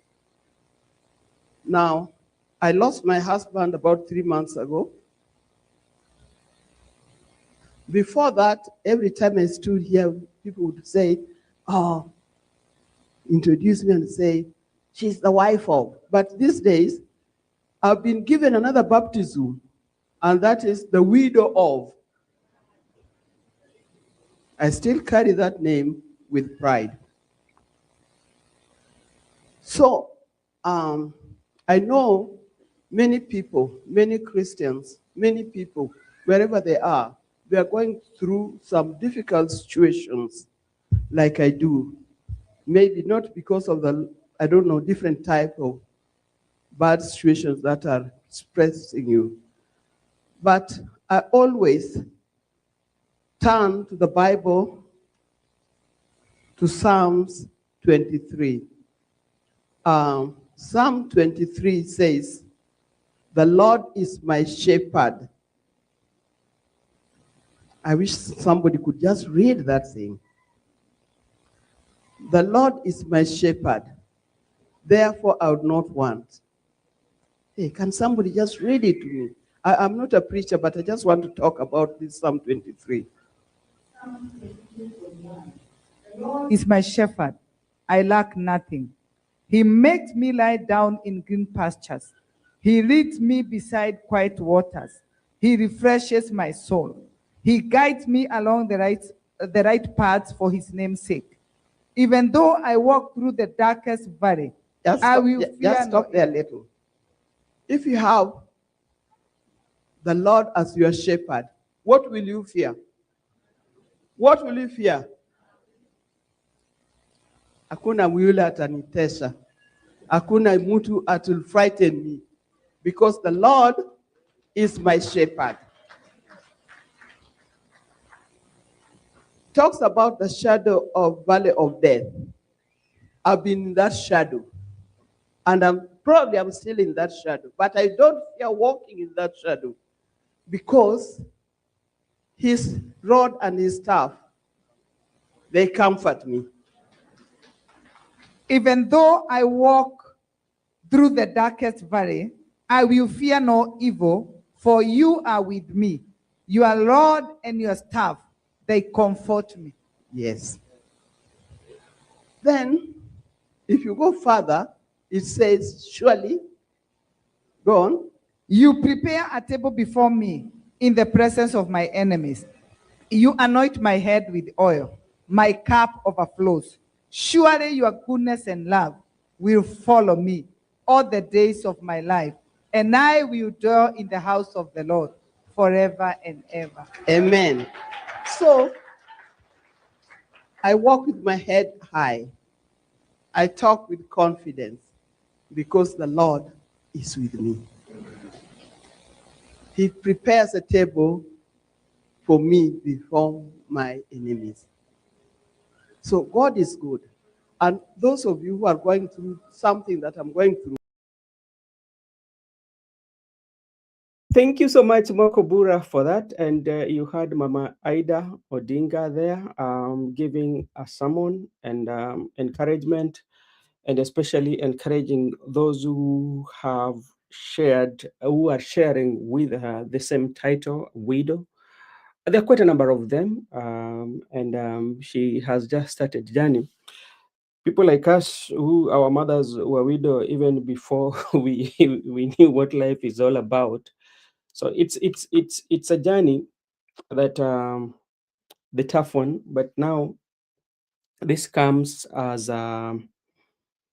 she was nominated to the UNEP, which she has accepted from the way she talks, and she said that it was an honor. Indeed, it is an honor, especially to be nominated in such position, and that position is not just a position. It, first of all, it connects you to outside world. You meet quite a number of various people from various country.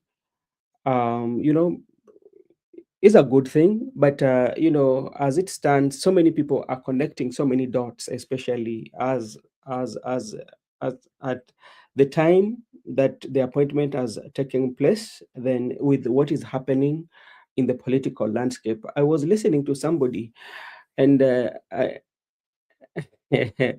Nairobian bwana, uko wapi? Where are you bwana? I wish Ida well, but for now, let me continue with my political sabbatical leave and moving around Kenya to collect people's opinion. What are the people Kenya saying? Yeah, Ida has taken the job. What did you want Mama Ida to do? Mama Ida, if you look at her life, from teaching profession, she has never got any employment. She's been running the family business, if to say, and being a mother and wife to the Right Honorable Prime Minister Raila Amolo Odinga. So it is now a time for her to get her second employment, especially in the UNEP. It's something deals with environment. Makobura, thank you so much. And let me start with Msimamo, because Msimamo he wanted to say something about the appointment. And Msimamo, kabla hujatoa mawazo lako, labda mimi niko tu na swali kulingana na Mama Ida kukubali kazi ambao alipewa. Unaona, hii ni kama mojawapo ya vitu ambazo zinapatiana Rais William Ruto mwanya wa kukuwa rais bila kupigana sana.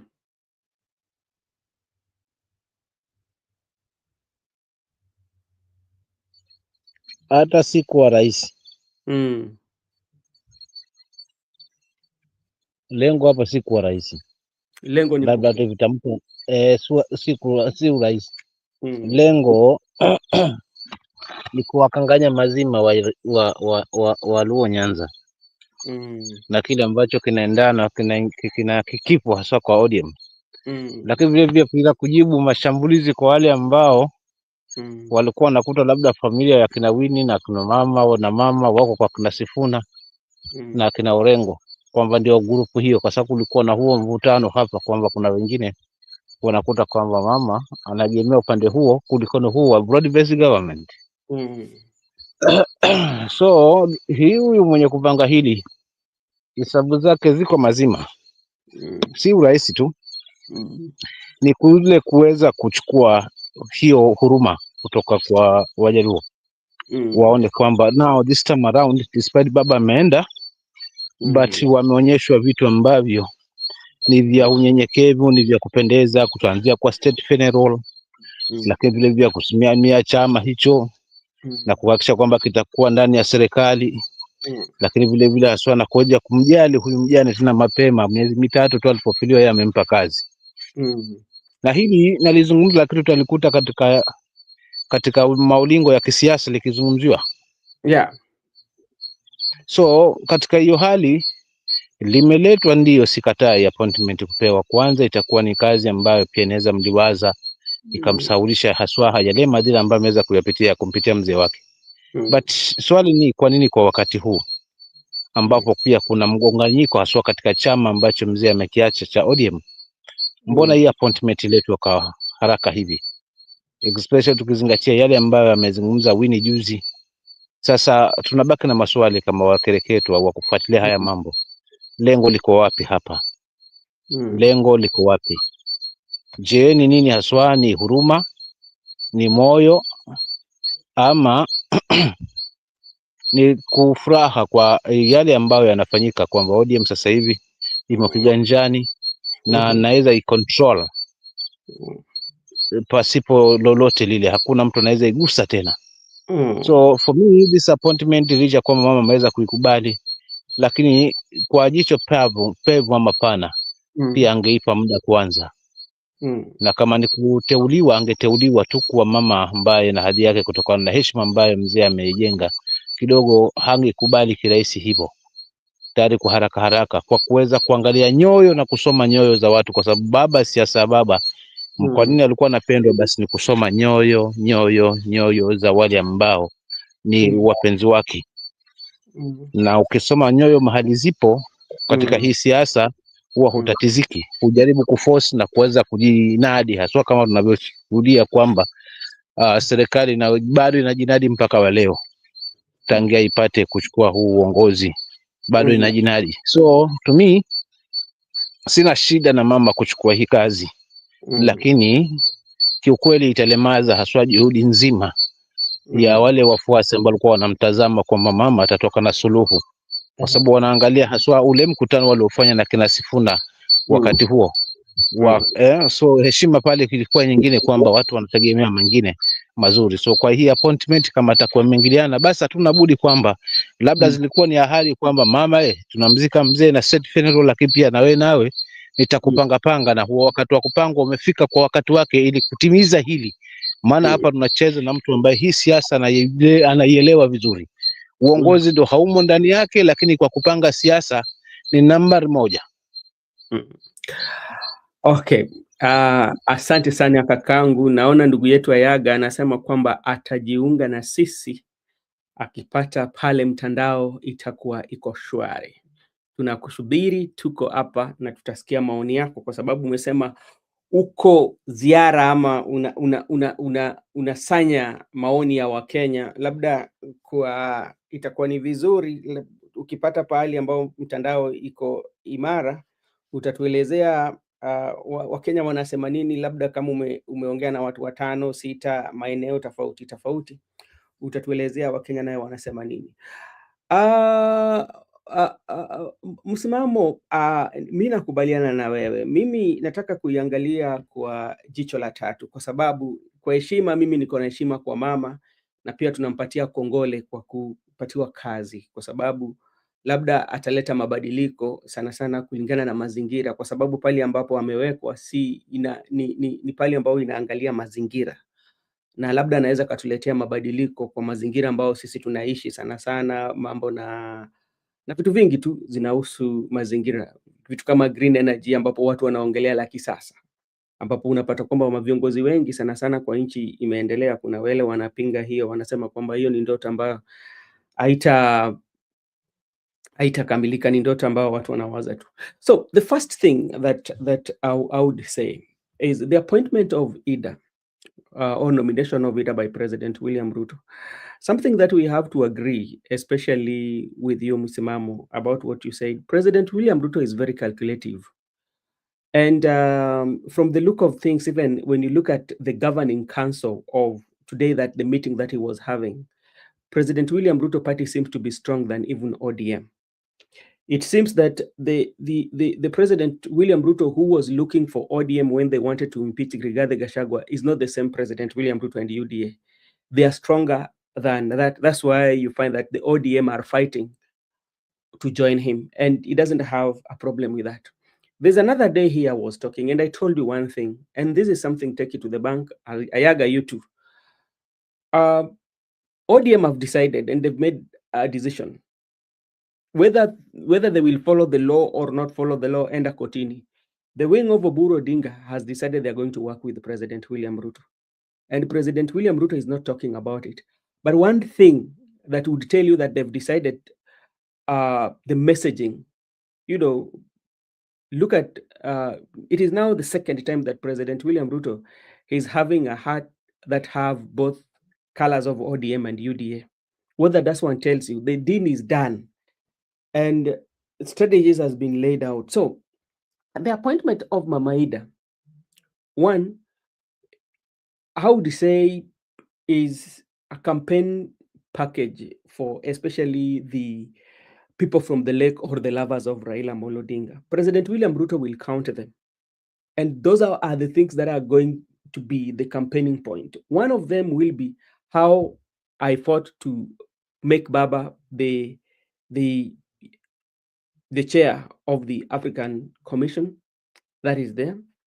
2, when we lost Baba, how I fought to repatriate his body home, state funeral, that is one.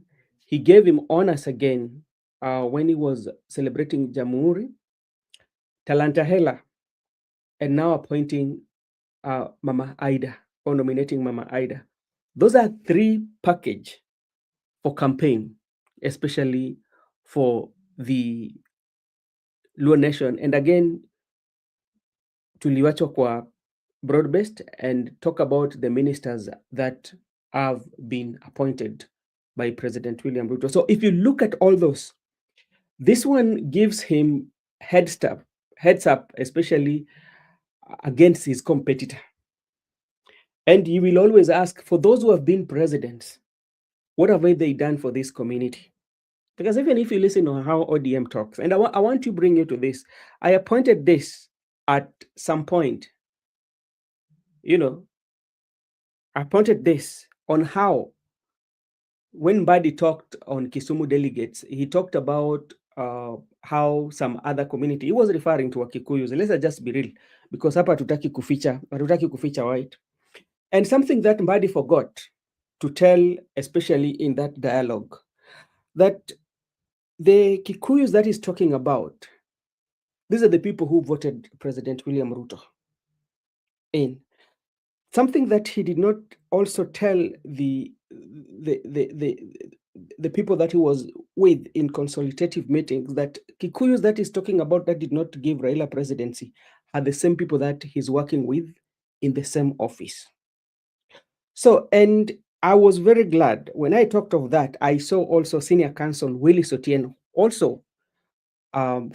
Willis Otieno also talked about it, and Willis Otieno wrote on his X, and that's why I was telling you that I do not I'm not stopping ODM from working with President William Ruto. No, I'm not opposing.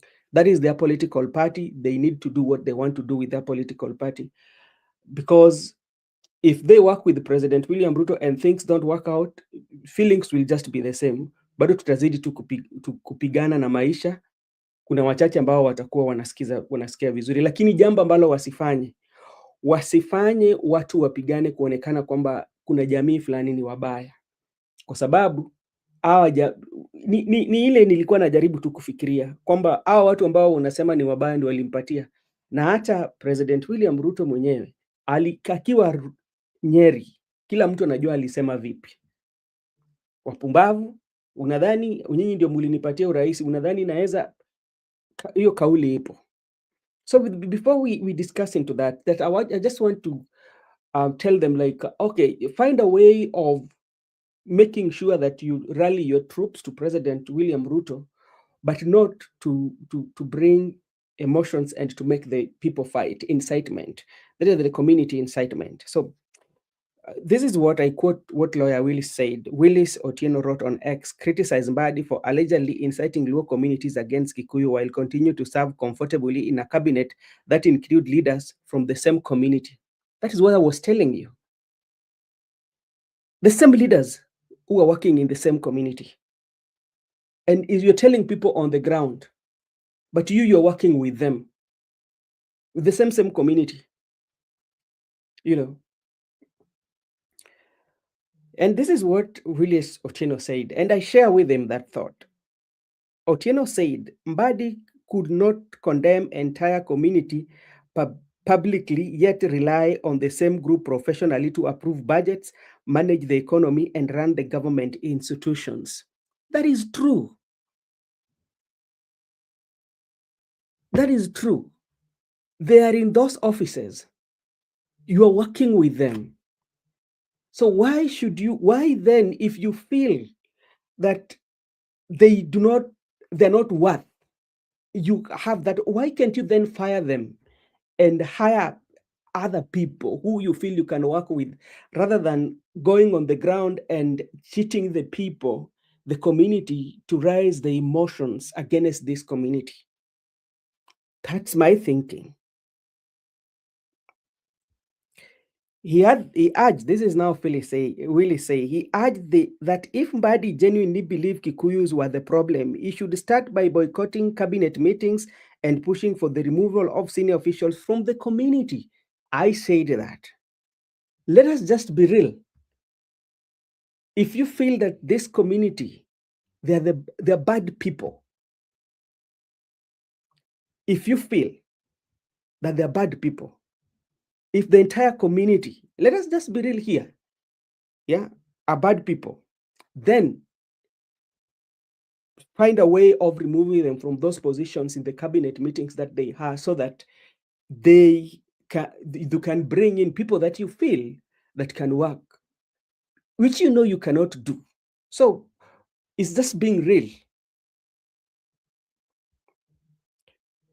The lawyer accused what he termed a legacy politician of weaponizing tribal anger among his ordinary citizens while privately enjoying cross-tribal cooperation and elite privileges. They enjoy.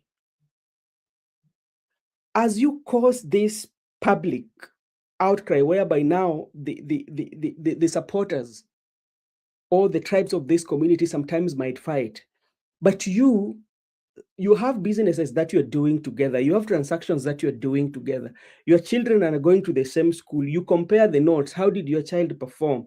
And when it comes to even to weddings, we find you, most of the times, we see them inviting, even to the communities that you're castigating, we've seen them inviting them to your family weddings or close family weddings, close door meetings, business, you invite them.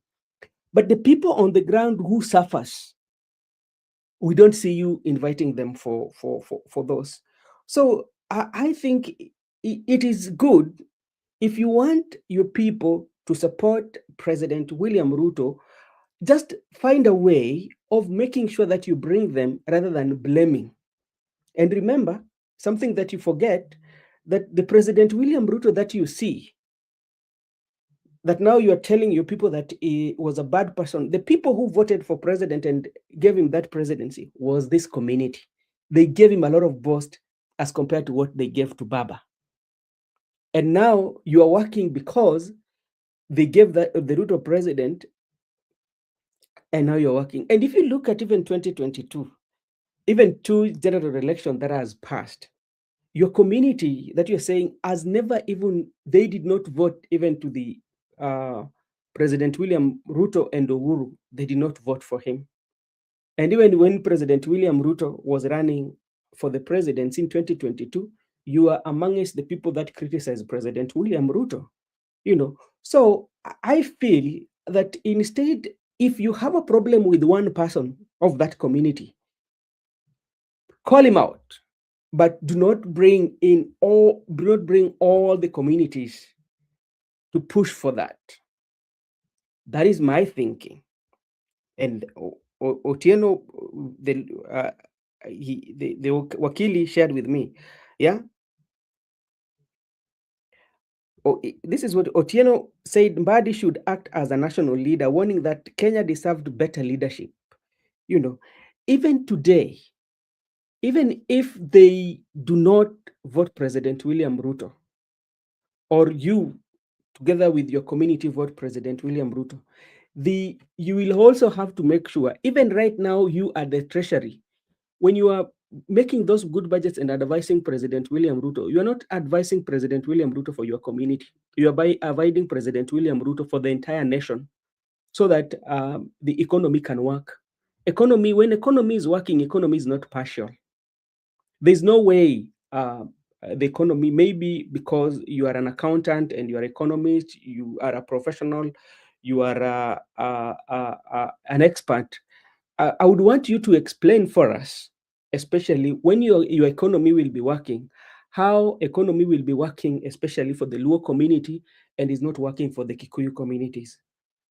Or how will economy work for the Luo communities and economy are not going to work for the Kamba communities? Because when children are not going to school, it affects both Kikuyus, it affects Kenya in general when the economy is not doing good. So as much as you might be, as much as you are ambassador and you are a surrogate for President William Ruto, which the Constitution gives you that right, but I do not think that the incitement of tribal, especially making community against community to hate one another, is not a good. You are a leader, you're a national leader. I think it is high time you came to your senses as a leader and talk of issues that are uniting, but not issues that are dividing community. That is my take from my own feeling. And this is what I think as a professional, as somebody who have been employed as an expert. Let us discuss the issues. You're doing the dialogue of the Luo nation. How can you make sure that the Luo nation unite? Because that is something that is there. If you are united, you have a higher chance of negotiating with President William Ruto. You will have a value as ODM. And if you do not have that unity in Kenyan politics, numbers will always give you a lucrative position. If your numbers are less, I tell you for sure, even that CS for Treasury, you might not get it, because it was not given on a professional basis. It was given on a strength of a political party. That is what I think, and I will always stand by that. So forget about politics. Find a way of uniting ODM. Find a way of working on how you can unite ODM. And I tell you for a fact, we are here. After 2027, if ODM goes weak, hapo ndo mtajua mjui. Yeah. Okay. Thank you so much. That is one observation that I wanted to make. And now, coming to the appointment of Mama Ida, I've given some good reasons on that. So maybe Msimamo, Makobura should go first. I'm confusing now. I've talked too much. Makobure, is it you or Msimamo? I think it's me. Okay. Go ahead. So, when you look at this appointment, and it was being said that the wing of Sifuna, Babu Owino were anchored on the umbrella of Ida Odinga, and now Ida Odinga has been appointed. What next for the wing of Sifuna and Babu Owino? I think the nation is already decided. Mm. If Ida Odinga has decided to join the government side or not to speak, she's not a politician. Of course, she has influence, but the truth of the matter is that she's not a politician. The likes of Babu, the likes of Sifuna, still, if they continue their narrative, if they continue speaking about the serious issues affecting the people of Kenya, if they continue advocating for the rights of the people of Kenya, they're still politically relevant Mm-hmm. since they're politicians and they know how to do it better. But again, you might Ida might have been given a job, appointed, and that does not mean that if you are appointed, then you've gone there with your all heart, mind, and soul. We've seen we are able to look into these matters. We are able to read the signs. We are able to see the views, the reactions, and the way somebody carries themselves. And we can tell that Ida Odinga's soul, mind, thinking is with the young generation, is with these young politicians who are coming out to be vibrant, speaking about the issues affecting the people, continuing the narration and the beliefs of the dreams of Baba Raila Amolo Odinga. And I can tell you, Babu is still relevant, Sifuna is still relevant, Marengo is still relevant, and all those leaders who are still on that side thinking about the people, taking the people's views important, standing by the people, because we have within the supporters of Raila Amolo Odinga a majority who still believes that the politics that was played by Raila Amolo Odinga is not currently being played within the Linda ground, as they call themselves. And therefore, that majority still believes, Raila taught politics of activism. And that is the kind of politics that he associated the people and his supporters with. Raila talked about a politics of aggressiveness. And that is what we are seeing within Sifuna and within Babu. They talked about, mobilizing, and that is what we are seeing. And that is why I can tell you the people will go and will stand with the likes of Sifuna, Babu, amongst others, because the kind of politics Baba played, like I've mentioned or I've said, is one that was on another path, and there's some energy that was in it. On the Linda ground, it cannot be felt. It is only being felt on this other side. Remember, the likes of Babu and Sifuna have started, and Orengo have started in a way that whenever they're going to give their speech, they do it in a systematic way. And the energy that the people loved about Raila, remember, people wanted to just hear Raila akishambulia, Babu anashambulia, Sifuna anashambulia, Orengo anashambulia. Look at the other side. They are praising left, right, and center. People are being killed. It is good with us. We are praising. People are being looted. I mean, money is being looted. Resources are being looted. Them, it is well with us. Because of their greed, they are getting into something without thinking twice. And those are part of the things that are making the people not to work with them. And of course, making them irrelevant. That would be my take on the move after Raila Odinga accepted. But maybe to give my views again on Ida Odinga accepting the work or the job. To me, if I was an advisor to Ida, I would tell her not to pick or to go Why? for that particular job. Why would you not? Why would Let you? What could be the reason? Is it because of the political reason, or let what makes you? let me give my reasons. Mhm. First, this is a move by the president to tame Winnie Odinga, to tame the Raila family from getting active in politics. Mm. This was a move by the president to tame the vulnerability and to partly take advantage on the suffering. I don't know, I'll not call it the suffering. Maida is currently, just like she did mention, if you watch that, she has been given a name of a widow and so forth and so forth. Mhm. And remember, as much as she is a business and they have the businesses, Baba used to be the provider. Now she's like now the provider. Accepting that, there's nothing wrong. But I believe the family of Raila Amolo Odinga are millionaires or billionaires or trillionaires. If it is money, I don't think that was the right move. You would have relaxed, should have relaxed and maintained the high level that the people have always regarded her, because the job that she's accepting, to me, it is not it is not what she really deserves. Mama Haida deserves something higher, something bigger.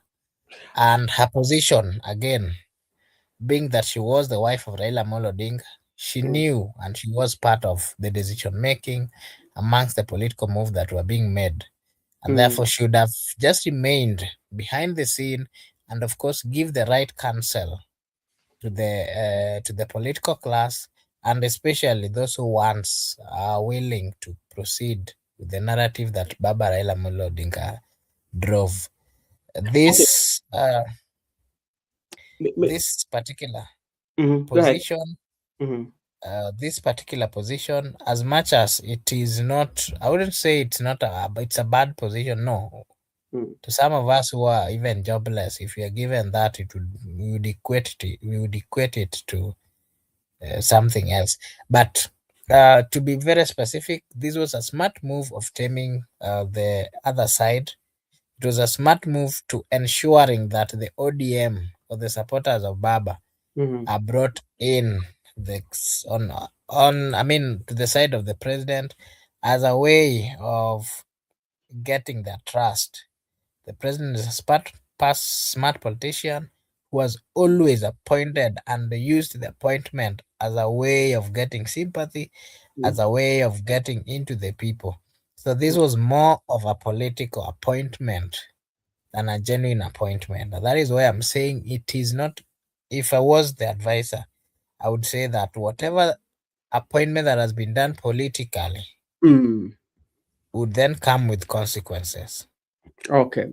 And All of right. course, based on the reception of the people, Mhm. it might be revoked, or it might the President William Samoei Ruto. She would, if Ida or the daughters of Ida starts coming out to criticize him, Ruto might come out and say that I even gave Mama Ida the job and she has not, you know, look at the kind of comments that he used while dismissing his opponents.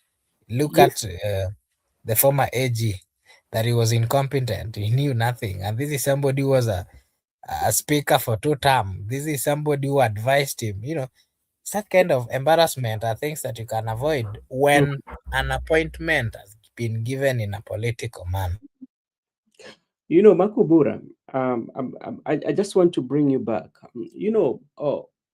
Maybe I'm trying to connect the dots, especially to what is happening, or even towards the appointments, and such like appointments, they do not, they're not done on professionalism, especially when you look at the position that is in the UNEP. UNEP is uh, is an environmental. Majority of the country, you will find that when that positions are being done, it's done on the specialization, what you've specialized in.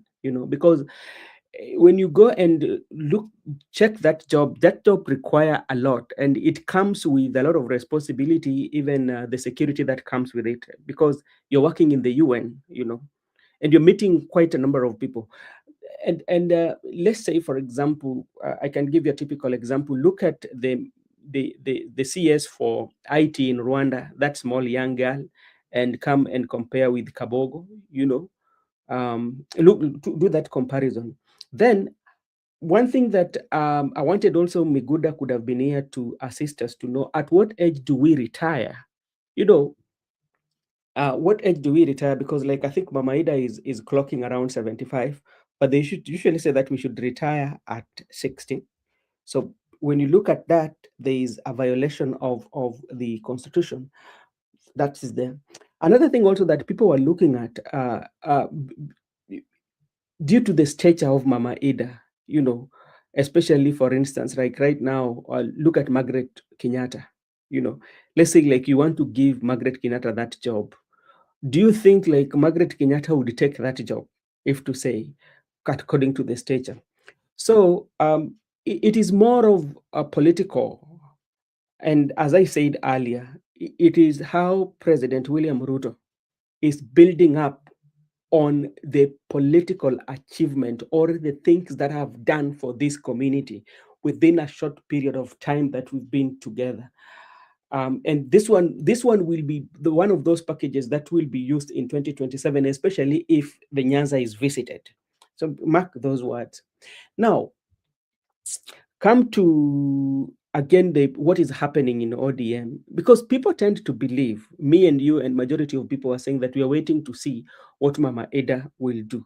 So by Mama Ida coming and being given that position, it means her strength or her roots in ODM is being weakened. She will concentrate more on the job, than again coming to discuss the issue to do with ODM. So those are my thoughts. And from the look of things, whether you like it or not, this is what I know. The wing of Wakina Sifuna, they are done. There's nothing they will do about ODM. From all indication, when you look at the cap of president, the hat that President William Ruto was doing, he did it in Nyeri, he did it today again in the UDA,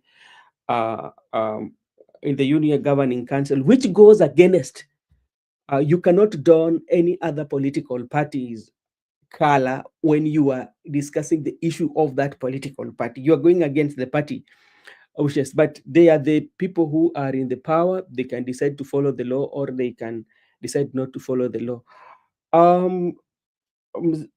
Msimamo. Nipo kaka, na kusikiza kaka, na napenda pia nikukosoe kabla uniulize swali. Okay. Unapenda kusema ODM imeamua. ODM ijaamua kufanya kazi na serikali. ODM imeamua. Na nakukosoa kwa hili. Sawa.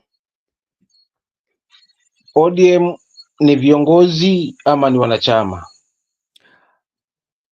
Mimi nataka kukujibu tena, na kujibu hii ni siku ya pili ambapo nakujibu haya. Maana hapa pananikanganya. Jana nimekuuliza hili na leo pia nimekuuliza hili. Maana kwa sasa hivi ODM iliyoamua ni ya wale viongozi.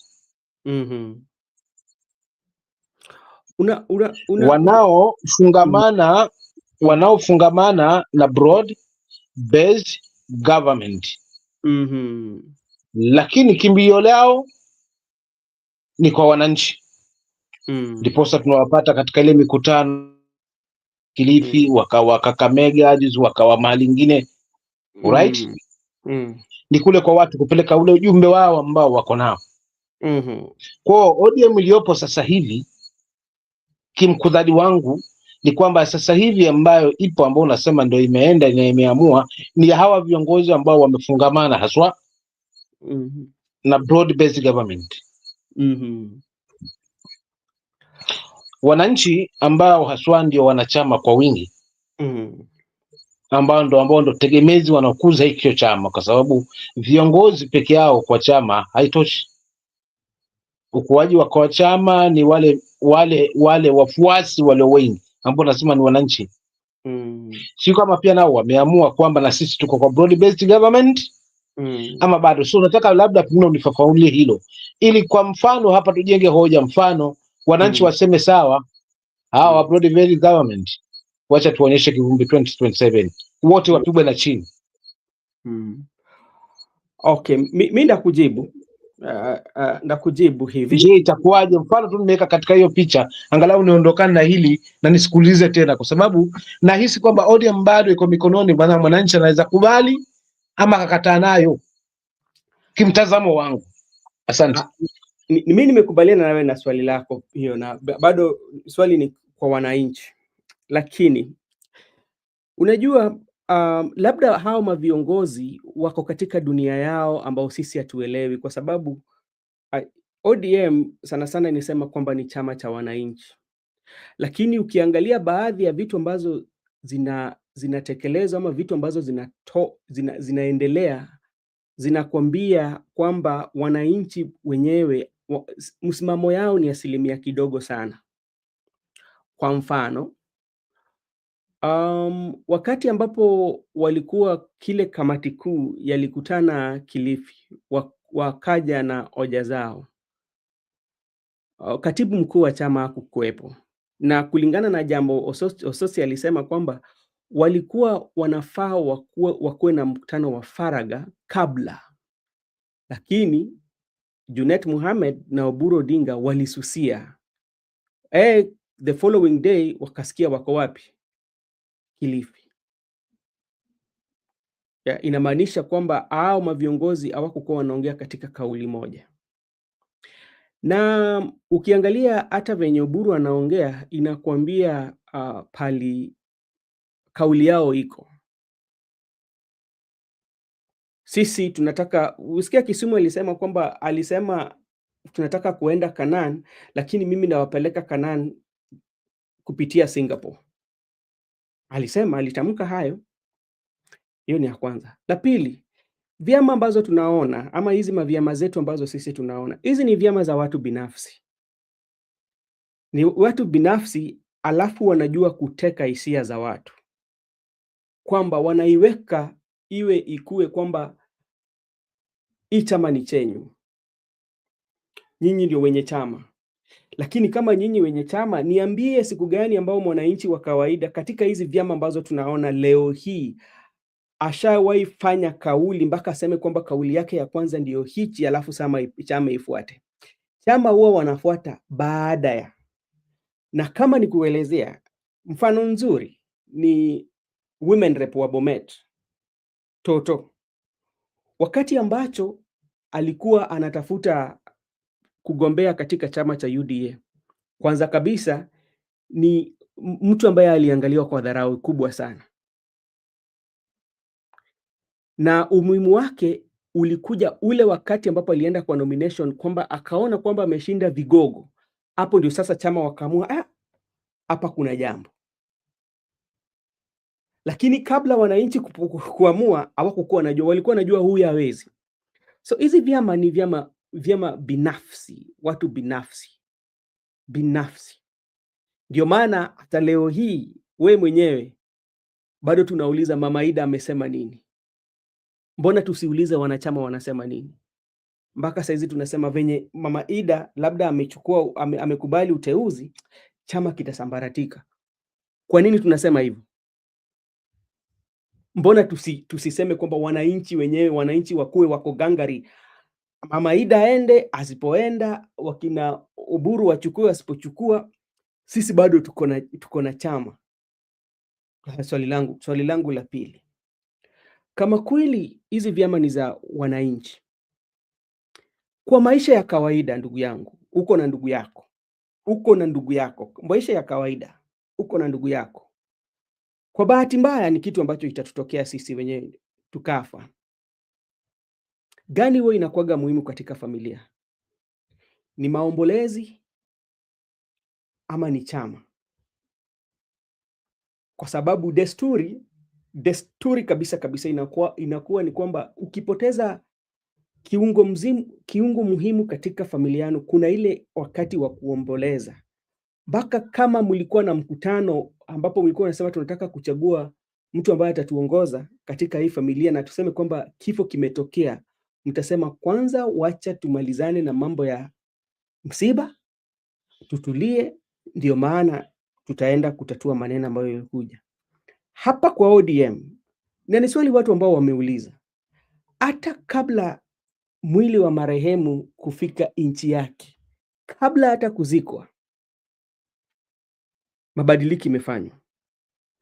Kuna kumbuka, mabadiliko inafanywa na kuna mtu ambaye aliwatwa kama anaweza kuwa kiongozi wa chama wakati baba alikuwa anawania.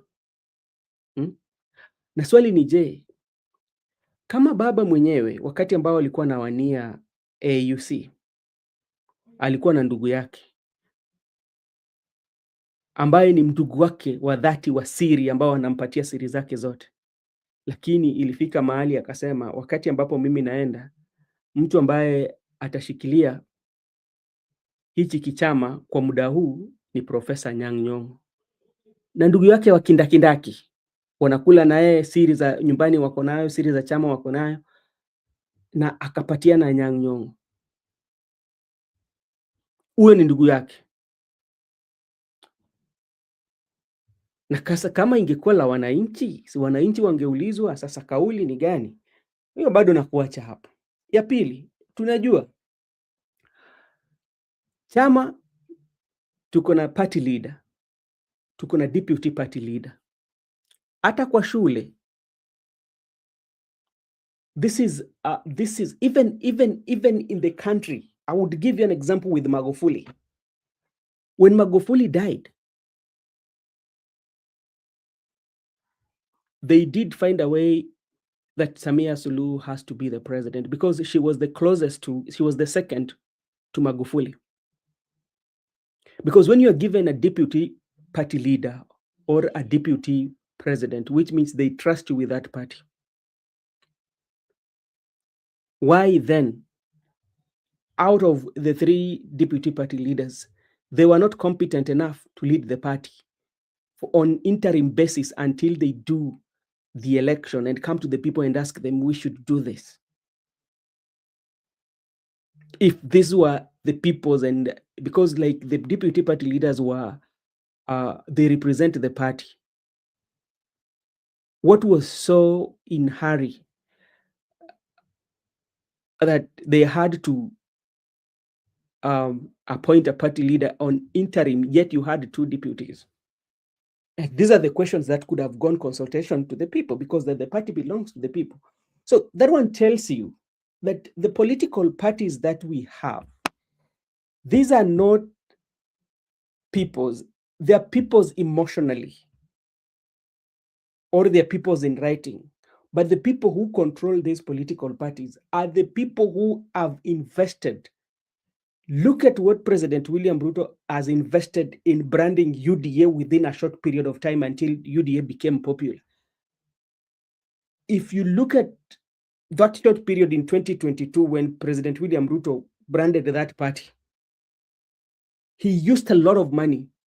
The lot of money that President William Ruto used to brand that party and to all the offices and to even to carry campaign and all that, he funded it himself. That's why when Alfred Keter, who did not share the same ideology with President William Ruto, won against a member of parliament in Nandi, who was a sympathizer of President William Ruto, they said that, no, we are not giving you just because we don't agree with you ideologically. But he won. So hizi vyama si za wanachama, hizi ni vyama za watu binafsi. Ndio maana hata Oburu mwenyewe akiongea bado bado anaita jina ya Raila. Niambie, ukiangalia mkutano yote ya ODM, mtu mwenye anaweza ongea bila kutaja jina ya Raila ni nani? Hiyo ndio kauli yangu.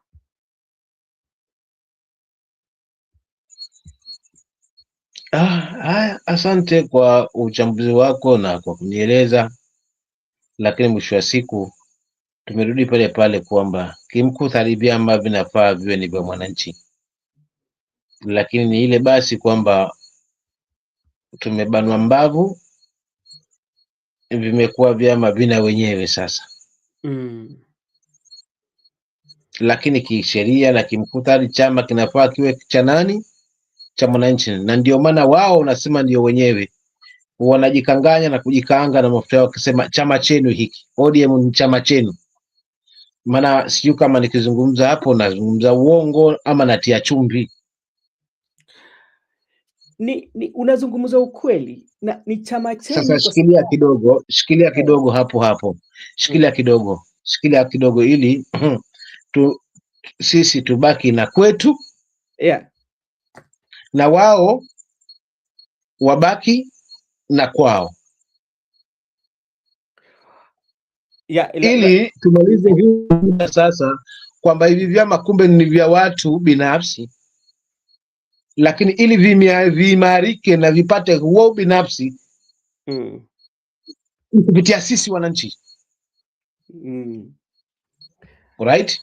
Kwa tuwe na fungu letu na sisi, na wao wabaki na fungu lao. Mfano, hii ni chama cha, siwezi nikazungumza kwa sababu party leader ameenda, tumepata new party leader ambaye ni Young Tax, kijana wa Gen Z Oburu. Lakini ukitazama kindani pia unashangaa mpaka leo imedhihirika hii, yani ni kamba pia hapa ndani pia kuna kiongozi mpya, Ruto yupo. Sasa nafungamana ya kwamba ni vyama vya wenyewe, wanajua kitu gani watapanga, ni kitu gani vitakuwa, lakini sisi pia tuwe na fungu letu. Kama kweli ODM ibaba lileta kuna tukikubali kwa ideology na bado tunamwenzi legacy yake, basi tusimame pale kwetu haswa. Kwa ikifika 2027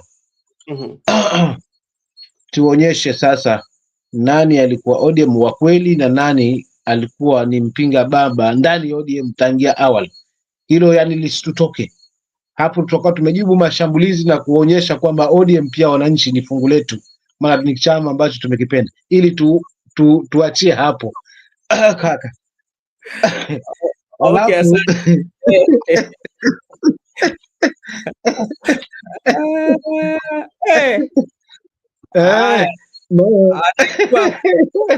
anaitwa Bello Oumo one. Haya, mi hata sasa hapa comment section kuna unaweza soma. Mimi sasa leo nimejua, haikukuja hata kwa akili yangu kwamba I remember also appointed Pamela as a permanent UN representative after her husband was killed. Ruto also appointed Ida to UNEP. Kwani hii kiti ni ya Luo widows to cool political temperatures? True, it could be true. Yeah, that is true. Go ahead. Hii leo kaka hapo nilikuwa nataka kumjibu ndugu yangu Ayaga kwamba asipulize huku anauma mfano wa panya. Asipulize huku anauma mfano wa panya. Mara anasema do hamjajua nye, tutawashangaza pale mbele kama vile tutakavyompiga jamaa. Yani tunatuuzia matumaini, lakini mwisho wa siku wewe ndo unasema this time around hatubadiliki kabisa, hatujagongwa bwana kwa upinzani sisi miaka yote. Ayaga huyo nikipambana naye, so nimshukuru kwa sababu kakinyaga yeye kakinyaga anzia kwanza, maana kanitatiza amekuwa nyumbani huku, lakini sasa hizo stage pia alivyovipanga zinanishangaza. Maana yeye kwanza alivyotoka Mombasa aliishia Matuga, akaingia Maganyakulo, akarudi Kombani, alafu mwisho akaishia Ukunda. Sasa hapo kuna mkanganyiko, kwa sababu hata wewe ndugu yangu hapo Benson unajua kwamba ukitoka Likoni unafululiza Ngombeni, Maganyakulo, Kombani, hapo ndo najiuliza niende Matuga maana naelekea Kwale ama ndo naelekea Ukunda mazima. Lakini ndugu yangu alivyotoka Nairobi aliingia Matuga kwanza, kisha akaruka Kombani akaingia Maganyakulo, alafu ndo akatoka Maganyakulo akaingia wapi? Kombani tena akaingia Ukunda. So kuonyesha kwamba bado ni mgeni ndugu yangu, na tupo hapa huwezi mkosoa kwa sababu labda ujui jamaa alikuwa anatumia ndege bana. Sasa alikuwa anapaa anatua tu pale. Labda kwa hilo na unajua pia juzi nilimsikia kwamba akafika Sumbawanga na kuna ndege siku hizi modern kidogo tu unajipata uko Unguja. So labda pia kwa hali hiyo naweza ngafungamana naye, lakini nimkaribisha sana ndugu yangu huyu, rafiki yangu wa mbavuni, yani kwa kile anakifanya Fidle. Endelea kutuletea maoni na ndio mwisho wa siku tutaweza kupambana hapa tukiwa tunajenga hoja za uhakika. Na Nelson, nataka niwe mfupi wa maneno nimalizie haswa kwa mambo fulani ambayo mmeyazungumzia hapa kuhusiana na UDA jinsi ambavyo imejipamba. Unajua hii siasa ya huyu jamani kali. Lazima pia uiangalie kwa jicho pevu zaidi, la sivyo unaingia tu mazima. Yaani unaweza ingia tu mahali miguu, kichwa na kila kitu. Wakati ODM ikiwa inayumba na kuhatia hati, tuangalie sasa ukimya na utulivu uliokuwa pale.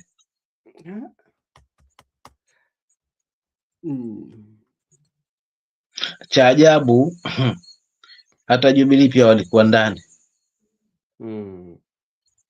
Taja yeye mwenyewe kwa kauli yake, jamani wa Jubilee mpo? Tupo. Wanani mpo? Tupo. Lakini wakisimama wote yelo tupu. Bwana we. So kila tukimsifu baba yetu ana mbio. Na yule naye anayemfukuza baba yetu, maana inaweza kuwa ni Masai, shuka liko juu ya miti, mzee anakuja kama upepo. Ndio kama haya mambo tunashuhudia. ODM ikiumba huku huna huku, ikikosa nguvu za kuelewana pamoja, na pili itakapokosa nguvu za kusimama kwa umoja kama ilivyokuwa tangia awali ya mzee hayati, ODM itakayobaki lazima itaanza kuuliza tufanye nini sasa mzee. Na katika hiyo hali athari yake ambayo inanipa wasiwasi baadaye ni kuja kuachwa nje. Kama mtakuwa pengine sasa hamleti tena mashiko, hakuna namba mnaleta, lakini tayari mtakuwa mshakuwageuka kuwa gogo, maana mlikuwa dau, mshavusha, mmefikisha ukingoni, mmegeuka kuwa gogo sasa. Asante, mimi nitaachia hapo kwa lile ambalo nimeliona la leo hapo. Na na ODM pia ikumbuke kwamba mwenzako akinyolewa chako tia maji. NC jinsi ilivyomeza alikuwa hapo Kadungwa Yelo na watu wake wote. Unajua kuna mtu ameniambia cha Pemba wachia wa Pemba.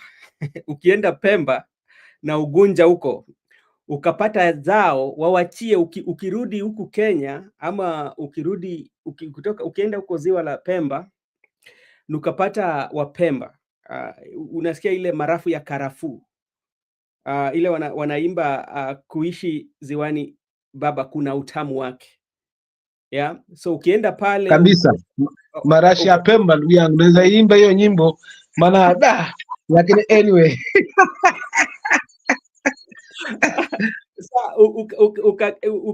ukaenda mpaka Ugunja Pemba, huko ni ziwa za kwetu. Unajua ukishaenda huko na wewe si wa Pemba, ukirudi baada ya kupata ukifurahia hiyo marafu ya karafuu ya Pemba, siku ile unarudi wachia Wapemba,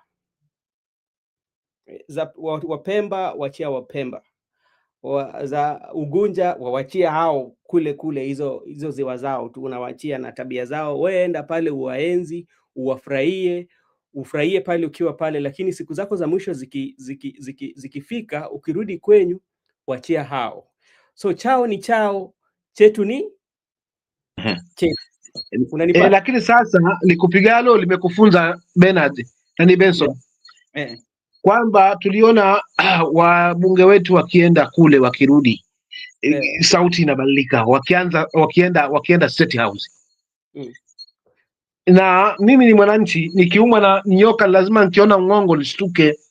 Sasa kama kweli haswa na enzi chama changu na nimeenda nimevishwa haswa maana najaribu kuwa Wapemba ili nikitoka pale niache Upemba wao na Wapemba wenyewe na marashi yao, na mimi nikirudi kwetu huku nibaki kama mimi, kama ulivyotangulia kusema, sikatai, ndio uhasilia. Lakini sasa ukumbuke kuingia Mombasa ni matanga. Lakini kuingia ni rahisi. Kuingia Mombasa ni harusi, kutoka ni matanga. Hilo nalo neno, maana pengine mbavu huna, unategemea mbavu zipate kutoka hapo ndo uendeleze kile chako ambacho umekipamia kukitengeneza. Jamani, hapo napo neno, hapo napo neno. Haya, kuna swali hapa. Kwa kweli, did we need a company that to church apart from Rosemary? No, is only Rosemary the kwa family ya Raila, Rosemary peke yake ndiye alikuwepo. So lakini pia mama pale, nanyi mnukuu mambo mawili, maana tunaangalia tu kukubali peke yake, lakini mama baada ya kukubali alizungumza kitu ambacho hatukitilii maanani zaidi, kwamba nimekubali hata kuitwa widow. Amekubali vitu viwili at the same time. Mimi kimtazamo wangu na uchanganuzi wangu na uchache wangu wa akili, kauma mama na kapuliza, kwa sababu anytime anaweza quit, kwa sababu amesema hata hiki kifo pia nimekikubali kwa mikono yangu miwili, sawa sawa na hiki nacho ambacho amekubali.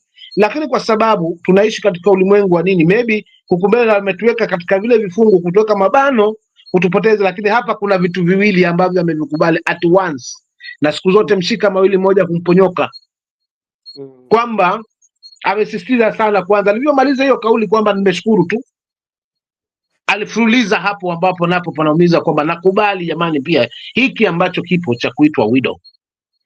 Ni mtu mzima huyu, tuyanukuu haya maneno yake vizuri, maana mimi nimefanyia chambuzi kwa watu wenye mvi na nikasema, nikapewa haya majibu mawili na nikapewa sababu zake za haya majibu mawili. Anytime popote hapa tunaweza kuwa, kwa tusiwe tu kwamba tunaona kwamba kikabili kikamilifu na tukasahau kwa nini amekubali pia na yeye ni widow.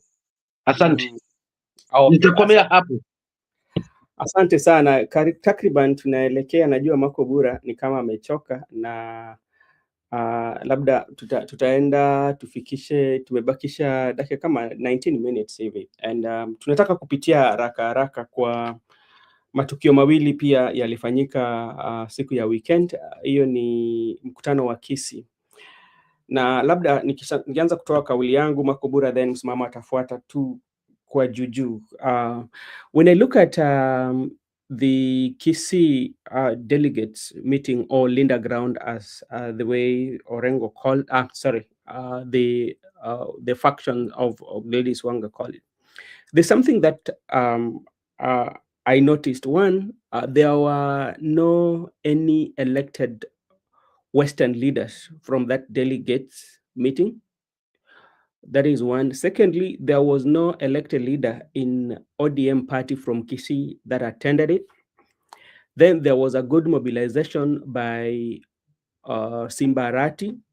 Also, when you look at the photos at Ogembo, everybody was in ODM color, you know. And when you go to the market, 90% of those people were in ODM color. So it tells you a good mobilization was done. And this is the second time that ODM was having a meeting in Kisii, where the elected leaders were missing. I think the one that they had, remember the one that they were having to celebrate the ODM at 20 before the death of Raila Amolo Odinga, also the same thing happened. The Kisii elected leaders did not attend. It was only Simba Arati who attended that as elected leader of ODM. Makobura, in short and in brief, when you look at the mobilization and the absence of Western Kenya leaders and Western Kenya leaders, and you see that the majority of the people who spoke were the Luo, especially from Luo. And even at the market, the same people who spoke are the same people also who spoke at the podium. So what does this one tell you about the politics of Kisii? Okay, thank you so much. And I saw the multitude of people in Kisii, but I hear people saying they were not mobilized. I don't know whether it's true or not, but I think it was mobilized because majority of them were in ODM colors, which is a sign that possibly they were brought forth from somewhere and given the uniform. Yeah. But again, I saw many bloggers saying that it was organic. Mm-hmm. I don't think so. I don't think so. But again, if it is so, then it's not strange. We've seen politicians attracting quite a lot in terms of, follow. I mean, people coming out.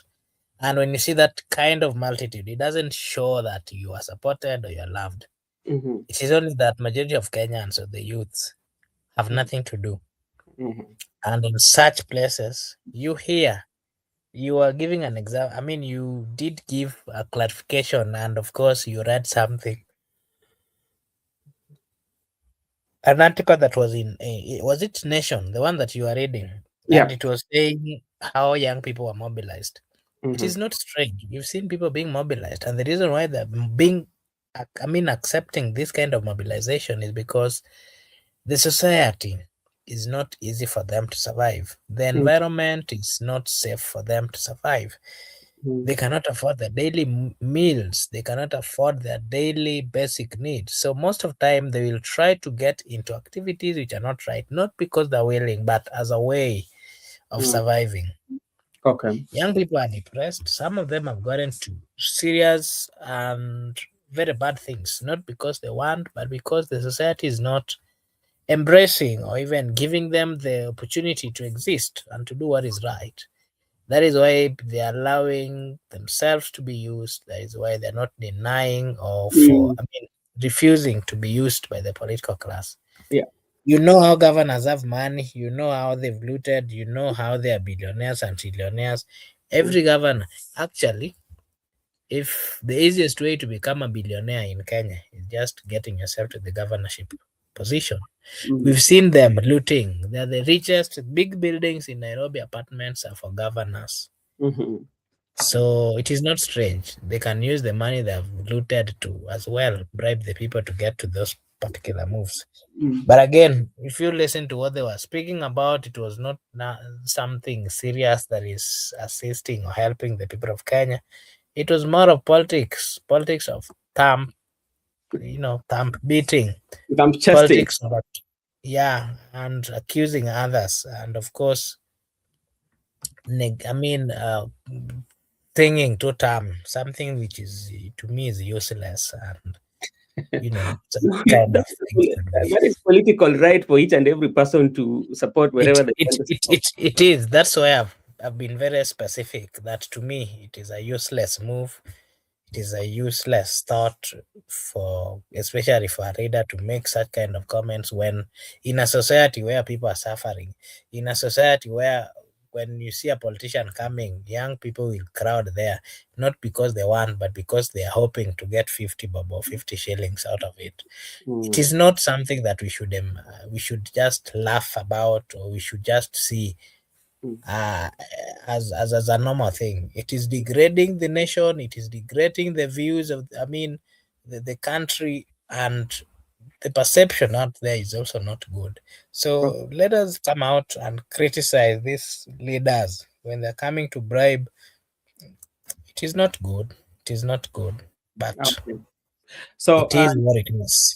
okay, maybe in brief, what is your take, especially on the absence of elected leaders, especially from Kisii, ODM elected leaders, apart from Simbarati, who was attending the meeting? You remember, Dr. Fred Okengo Mateng is coming from Kisii. And truth be told, majority of leaders from Kisii are supporting Fred Okengo Matiang'i. That is the truth of the matter.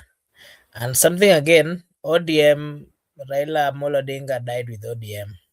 Whoever was in Kisii that was still in ODM, they are looking into it and seeing themselves as it is not right. And that is why part of majority of leaders who stood or went for election with ODM, they are going to abandon that vehicle and possibly go with the vehicle that Dr. Fred Okengo Matiang'i is going to go with. That is why you did not see majority of leaders from Kisii coming out to associate themselves with a party that, according to them, if you've ever heard of, I'm forgetting his name, this member of parliament, the one I'm forgetting his name. If you've ever heard some of the comments from leaders from that particular region, they will tell you that it is a time that they're going to unite and support one of their own, and they're not going to be gagged by other political parties. So they're simply actualizing their beliefs, their dreams, and their future plans. And of course, that again is also a simple signal to you that the Tumbocrats are the ones who are currently within ODM, because they're seeking for support or seeking for recognition or seeking for money or support from the state so that they can reclaim their particular seats. Because kwa ground things are not as they used to be. The ground has shifted, especially in Luo Nyanza or in Nyanza. Only if you worked for the people, that is when you're going to be re-elected. Majority of them has been clinging on Raila Amolo Odinga like ticks. They've been behaving like parasites. And so they've realized that the ground is not safe. The ground is very slippery. That is why they're seeking for state support.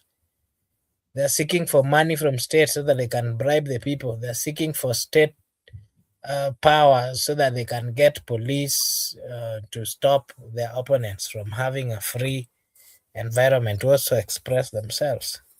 Those are some of the realities that we have to speak about. Okay, thank you so much. Msimamo labda tu kwa ufupi tu kwa maoni yako, jana tuliona kuwa wale maviongozi ambao walichaguliwa ama wale wako na nyadhifa katika chama ambao walichaguliwa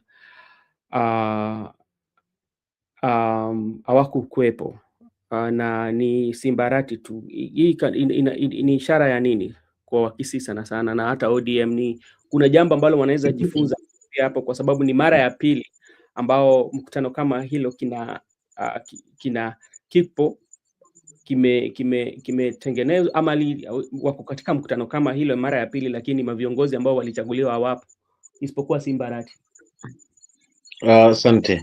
Hilo mimi ndugu yangu sitaondokana lile ambalo Makobura amelizungumzia hapa, hadi pale alipotia kikomo kwamba wengine wanaganda kule tu kwa ajili ya kutafuta kiki, na nimezungumzia pale awali, hata wao ambao wamejiunga kwa UDA leo ni kwa ajili ya hiyo support ambao wanakuta kwamba wanaweza pata kutoka kwa state hiyo tu, ndio maana wanaganda huko. So hicho ndio kikubwa, kwamba tayari kule Kisii walikuwa wamesimama na Fred Matiang'i wao. Kwa itakuwa ngumu haswa kuona kwamba labda ODM ingekuwa hivyo, na licha hivyo, hata kama baba angekuwa hai maybe na mambo yalivyo ni kama hivi kwamba Fred anasimama, pia tungeshuhudia hayo, kwamba maana mcheza kwao hutuzwa, na siasa yetu sisi ni ile iliyojengwa kwa misingi hiyo ya kikabila. So unakuta labda pia katika hali kama hii unaona, na pia na mchanganyiko wa huu kwa ODM pia umechangia, na ni Arati peke yake. Basi Arati pia na jambo la kujiuliza kwa hili. Je, nikiendelea na hili wananchi wanasemaje? Ndio maana nakwambia sisi sasa hivi this time around, hii siasa mwaka huu ni rahisi mno kama haswa wananchi tutacheza pati yetu. Na ukinichunguza kakangu Benson hapa, sorry, ni kwamba mimi tangia tu katika kipindi sijaondoka kwa mwananchi. Ndicho kwamba niko na party leader yangu, niko na party ambayo naiunga mkono kutokana na ideology yake, lakini sijaondokana haswa na nafasi yangu kama na mwananchi. Hilo ndilo kubwa ambalo nalifanya field. Okay. Hilo ndilo kubwa ambalo nalifanya field, kuhakikisha kwamba hamasa inatuingia haswa civic education back to our people. That's what I'm doing. The same time ndio na leta chama kina nakuta kwamba kina mawazo sawia na yale mawazo yangu ambayo nayapeleka. Niko na hiyo party, but at the same time nahakikisha kwamba hawa watu ambao wamenizunguka, jamii nzima, jamii yangu haswa, wakati huu wataweza kuchagua magugu na mbegu, haswa hususa kwa civic education terms, na kuweza kuchagua viongozi based on their track record, si tu kuenda tu mazima hivi. So kiki kipindi pia nikitoka tu kidogo nje, lakini naona nilizungumza kwa sababu limekuja na najua la leo tu, sijui la kesho. Ni kwamba hamasa hapa, tuko hapa because wote ni wananchi. Hakuna mtu hapa ni mwanasiasa kwa sasa hivi.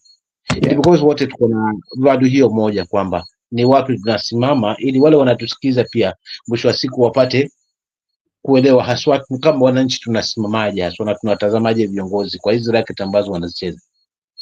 So nikiregeana tu kwa swali lako kaka, ni kwamba uchache mimi lazima ulikuwa utashuhudiwa tu, na si hapo tu, utaendelea kuonekana haswa kadri siku zinazokwenda, maeneo baada ya maeneo. In fact kama ODM haitakuja hata kama itakwenda haswa na haya mawazo ambayo wako nayo sasa hivi, kwamba wengi wameamua kuweza kusimama na serikali na kuamua kuungana na serikali, si vibaya, lakini watu chini mashinani itakuwaje? Wanafungamana na hilo? Je, serikali inawapa huduma za kutosha kiasi kwamba hawa wanaofungamana huku wanapata yale ambayo ni ya msingi, mfano elimu, afya na kadhalika? So kama hayo hayapo, mwananchi lazima atakuwa na fungu lake kando kuangalia, hata kama wamejiunga au ameenda kula tu. Sawa sana ile kwamba mtu anakuja leo hapa anaongezwa, ni wewe, watu wanaimba tuta. Baada ya kupewa hiyo pesa, ukiwatazama wameteka katika huo mkutano, kila mtu anasema mimi nashukuru nimefuata hii pesa, lakini huyu hayo mambo yapo. Nimeshuhudia mikutano mingi tu huku ambayo kauli ni kama hizo. Ndio maana sibabaishwi mimi na wingi wa watu ambao wameweza kwenda pale wakiimba tutam, kwa sababu mwisho wa siku naenda kwa reality kama ndugu yangu Ayaga anavyofanya field. So nitakwamia pale, lakini waombe ndugu zangu kwamba niko na wao kufwangu haswa wa msimamo na mabadiliko kwa county. Kindly whoever fails to support mimi haswa niingie field na niendeleze hii hamasa, nitashukuru kwa sababu despite kwamba niko na party yangu ndugu yangu Benson na wale wanatusikiza, kama mnaelewa kwamba party yetu haswa katika hesabu ya mgao haipo. Hiyo hesabu ya mgao haipo. Kwa nikisema kwamba hapo wataweza kunifacilitate kwa hili langu ambalo nimeweza kulifanya, inakuwa ni ngumu. So kwa yule ambaye ana feel kunisupport haswa niingie field kwa hii hamasa ambayo naizungumza hapa, basi nizungumze mpaka kule kwa wananchi, ili mwisho wa siku angalau na mimi pia nihesabike kwamba katika haya mageuzi tumepata mageuzi ya kweli. Lengo langu haswa kubwa ni kuhakikisha kwamba hata tuna MCAs wa kutosha tu. Hawa MCAs kama watasimama kwa mwananchi, basi mageuzi ya kweli tutayapata huku mashinani, kwa sababu kama ni barabara, kuna mgao wa county ambao unasimamia barabara husika huku kwetu vichochoroni ambazo zinatupa tabu.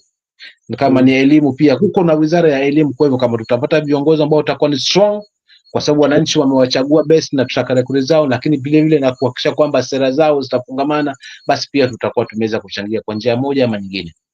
Kwa hivyo niombe tu kwa unyenyekevu haswa na heshima, whoever feels kunisupport hili ambalo nimelianzisha mpaka limenifikisha hatua ambayo nipo, nitashukuru, kwa sababu kukaa hapa naona kuharibikiwa na nafasi zetu wengine ni chache. Asante. Ni hayo kaka yangu Ben. Sasa msimamo, yes, mimi nataka utusaidie hapa. Na usaidizi wako itakuwa na manufaa kubwa sisi kama hii channel, kwa sababu wewe umekuwa mwanachama wa channel, mtu ambaye amekuwa tuletea maneno. Kuna njia lolote ambapo unaweza tusaidia tupate kiongozi wa chama ambao labda tuzungumze na yeye, atao akuja hapa tuelezee mzima nia na madhumuni, labda pango gani wako nayo na wananchi na nchi yetu ya Kenya, kama kuna uwezekano labda hapa kama ni sasa tawi la Nairobi tafadhali. Yani kumaanisha labda kiongozi wa chama changu ama chama chochote, maana kama ni wa chama changu akanashwa yu naweza ongea naye, na kwanza nishawahi kushare naye haswa baadhi ya video zetu hapa, then naweza ongea naye nikamrai nikamuomba akatutafutia muda at least pia tukaweza kujadili na yeye kwa pamoja hapa SG wetu. Basi huyo SG ndio sasa tutakuwa tunamtaka sasa, ili kusudi na nalifanya hili kwa sababu ni ya kuhakikisha kwamba tunajenga what we call trust kwa sababu kuna wengi ambao wameanzisha haya mambo haya mambo haswa, una wengi especially you people from diaspora, you funded them, you trusted them, you funded them, but unfortunately baadaye baada ya kujionekana kwamba wamekuwa visuizi, wamemezwa wote relax. Mfano akina Kibaso na akina Kasipul So sometimes pia na mimi naogopa kuweza kuomba haya maswala kwamba sijui watu nitaeleweka vipi, wakati yananiumiza, kwa sababu mimi nikimaanisha nimemaanisha. The same kwenye jina langu nikisema ni msimamo, huwa nasimama kwenye msimamo na siyumbi huku na kule. So kitu ambacho nitabuild trust kwa kila nikifanya ni kuleta mgeni hapa.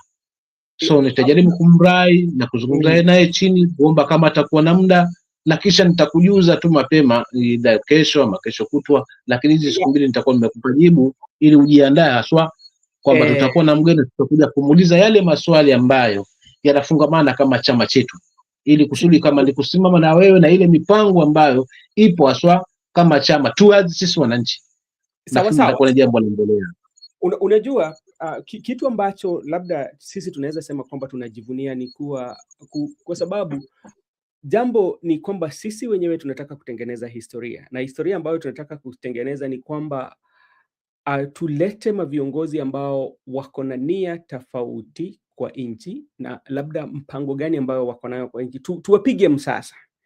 Kwa sababu tuseme kama siku ya leo chama chako kitakuwa kimeshinda urais, ama chama chako kitakuwa ndio chama ambacho kitakuwa kimepatiwa kipaumbele kuendesha nchi, inamaanisha hata mimi mwenyewe kuna baadhi ya vitu ambazo naweza kuwa itanisaidia, kwa sababu familia yangu bado liko pali walipo, na kuna baadhi ya matumizi bado mimi pia labda natuma ambao zinaenda katika hiyo nchi, ambapo kama nchi itakuwa inaendelea haitakuwa kwa gharama sana kwangu mimi.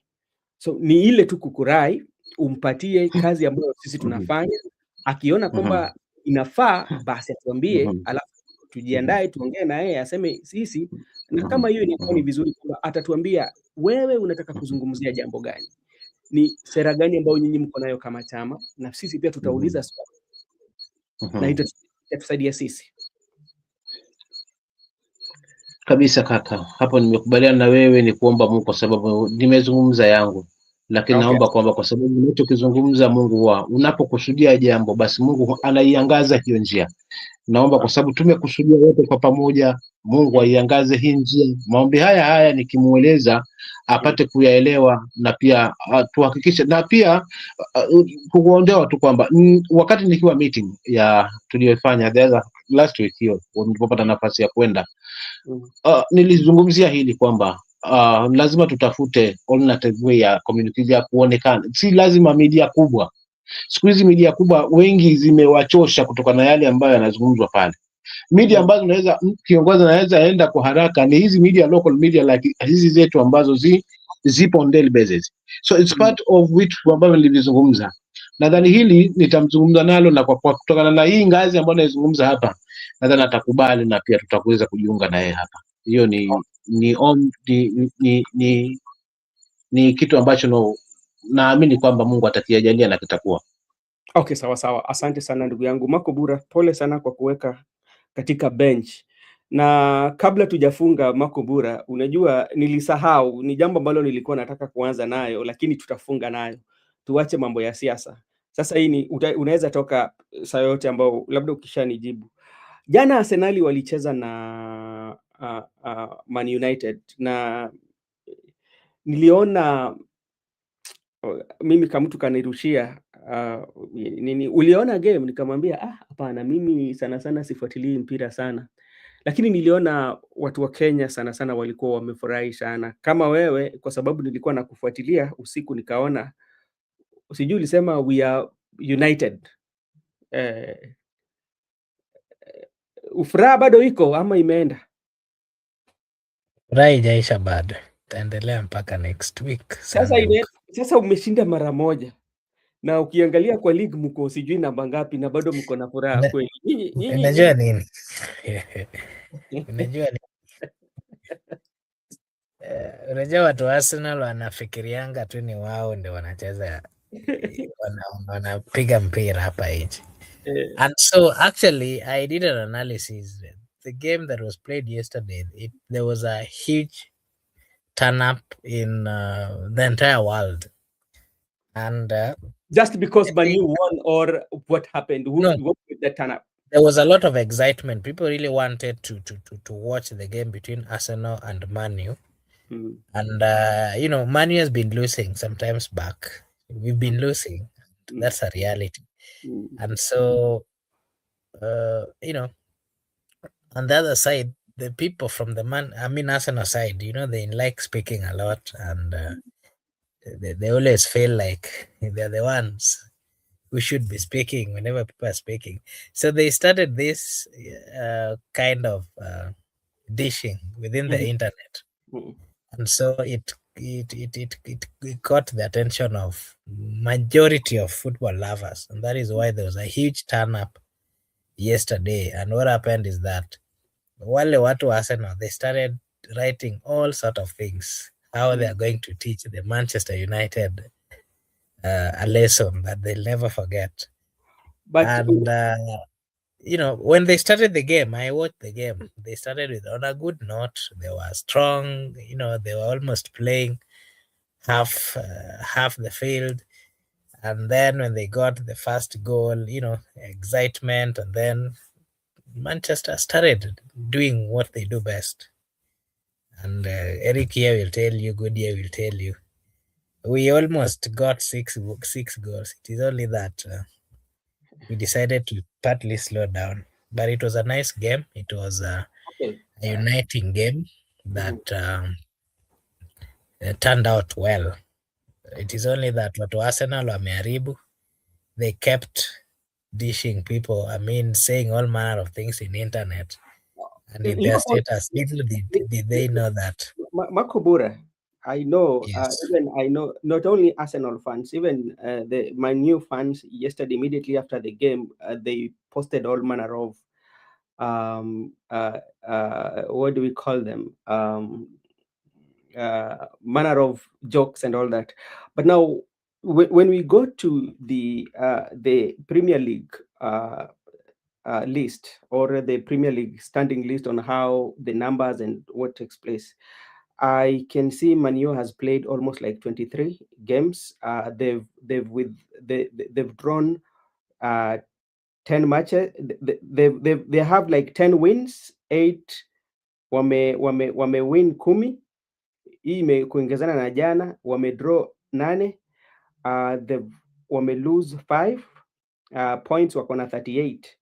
Then we have goal differences, hiyo ipo, lakini hivyo tu.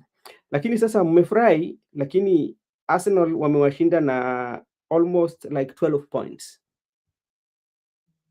Or kupiga Arsenal ndio furaha. Amwangalie mko namba ngapi? Mali tumefika. Hatukutaka kujua tuko namba ngapi. Okay. All we wanted to show the world is that kiperepere mingi is not the right thing or the right way to go. You know, Arsenal they've been thinking that they are the alpha and omega. So that has always been their problem. Okay, msimamo, sijui kama wewe pia unafuatilia mpira za Uingereza ama wewe pia ni shabiki? Msimamo ni mtu wa Liverpool. Hapana, nimealikwa tu, sijafanya maamuzi. Nimealikwa na ndugu yangu hapa Goodyear, akaniambia nijiunge na Liverpool. In fact, he invited me yesterday.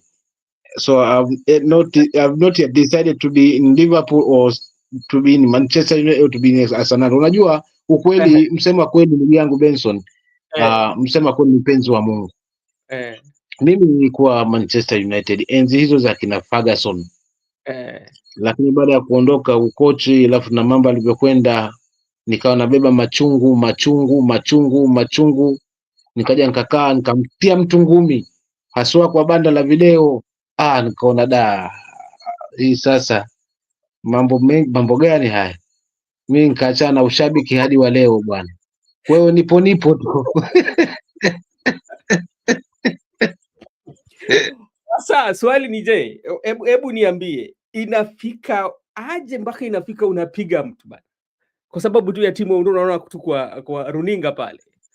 Asira gani? Ilikuwa ni mimi nikiwa kwa banda la video, ukiwa mbele yangu, wewe teki hilo litakuja, maana yeye akipiga penalty na mimi napiga penalty.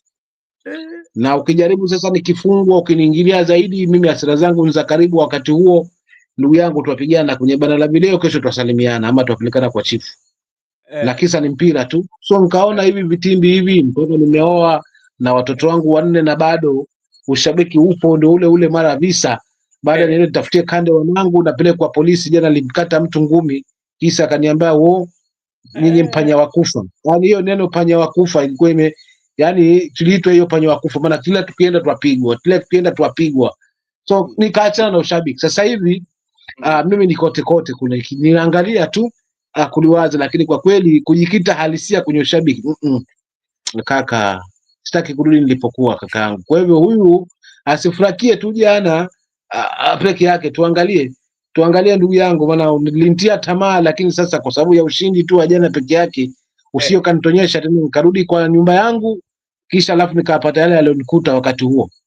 But unajua kwa nini wako na furaha? Kwa sababu niliona hata kwanza walipiga Man City, wakafurahi tena wakakuja wakapiga Arsenal. Sasa inamaanisha kwamba wamepata nguvu, so mechi ambazo zinakuja ni kama watafanya vizuri, ambapo kwa maoni yao na kwa wengine wanasema kwamba mechi zao ambazo zinakuja kama wanaweza shinda, wanaweza kuwa hapo kitu kama namba 3, wanaweza toa Aston Villa namba 3, then wanganganie wapate hata wakuwe namba 2 hapo, na by the time itakuwa inaisha watakuwa wamekuwa namba 1. Na pia hapa Ayaga pia anakutumia dongo hapa, anasema ati wewe ni mtu wa kutoka msimamo kutoka ODM when baba died, kumbe alitoka Man U when Fagi left, kumbe yeye ni lefty but akitoke PLP if Martha left.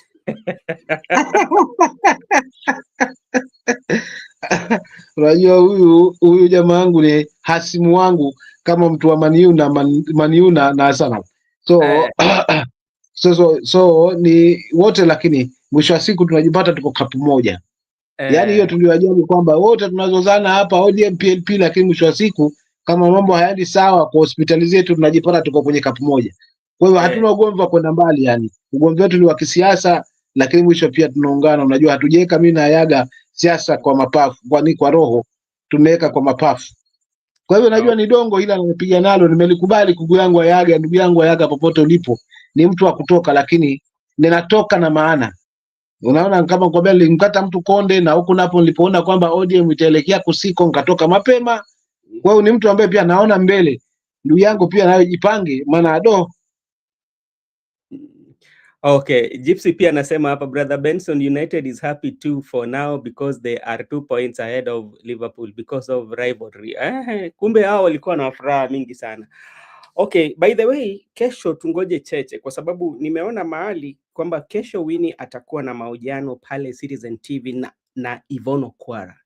Sasa itakuwa kuanzia saa 3 hapo. Ni kitu ambacho tutaangalia sana, kwa sababu labda mingi kinaweza tokea na tutajua atatema cheche, kwa sababu yeye ni mtu wa kuchoma. Sidhani kama kesho atachoma, tutasikia hayo.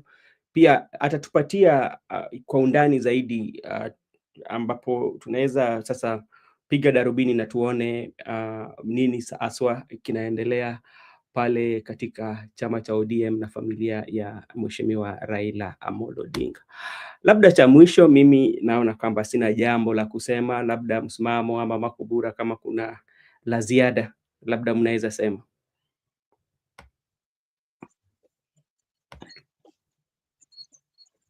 labda nianze mimi, maana na haraka agoti. Mimi sina cha kuongeza hapo. Nafikiri ni tuendelee tu kuweza kusupport ndugu yetu hapa Benson Media, kwa sababu hii ndio channel ambayo hakika inadarua mambo yalivyo. Tunauliza maswali ambayo yanatija zaidi, yale yanayofungamana haswa na taifa letu. So kwa kweli ni kushukuru haswa wale walikuwa upande wa comment section, Gudia, Eric, Paul na wengine wote ambao wameweza kuwa upande ule wa pili kutuwakilisha.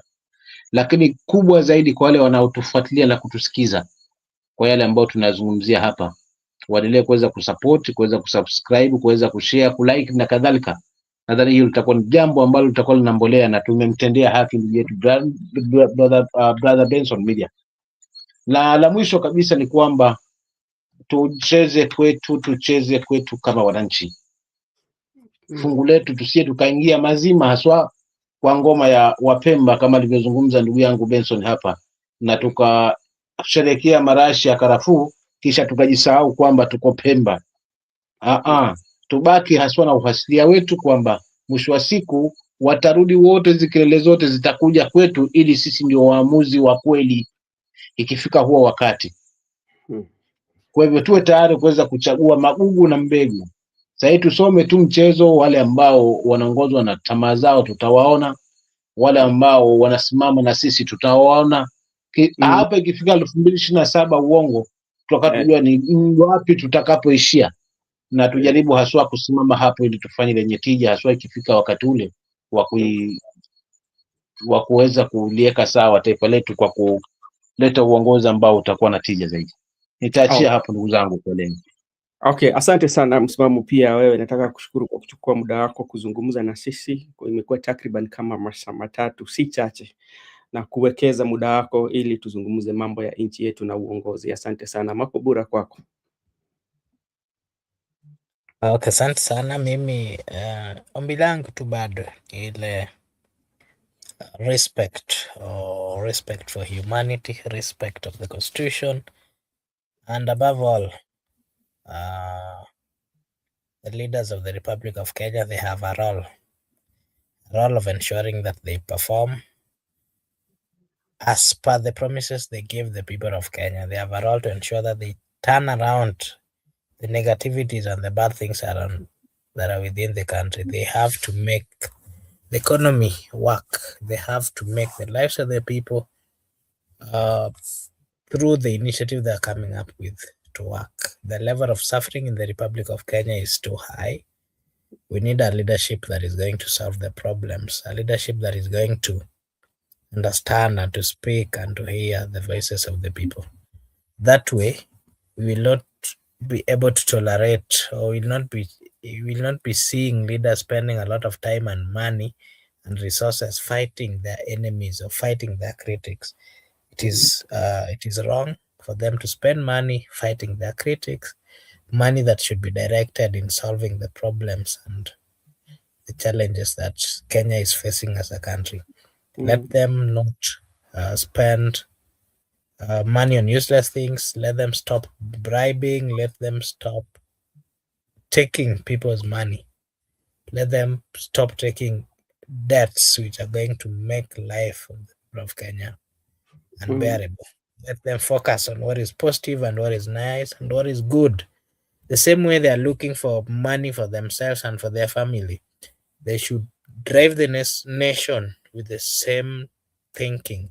They should run the nation knowing very well that this is their country. If they mess the way they are messing, if they take their greed and put it to be the first priority, even if they become trillionaires, the only thing is they can only enjoy those money outside this republic. Kenyans will not sit down seeing 100 people becoming trillionaires, that they are enjoying life within the Republic of Kenya and then millions are suffering. They will not even enjoy that money. So let them know that they can enjoy that money they have taken from the people only if the people are also living a better life.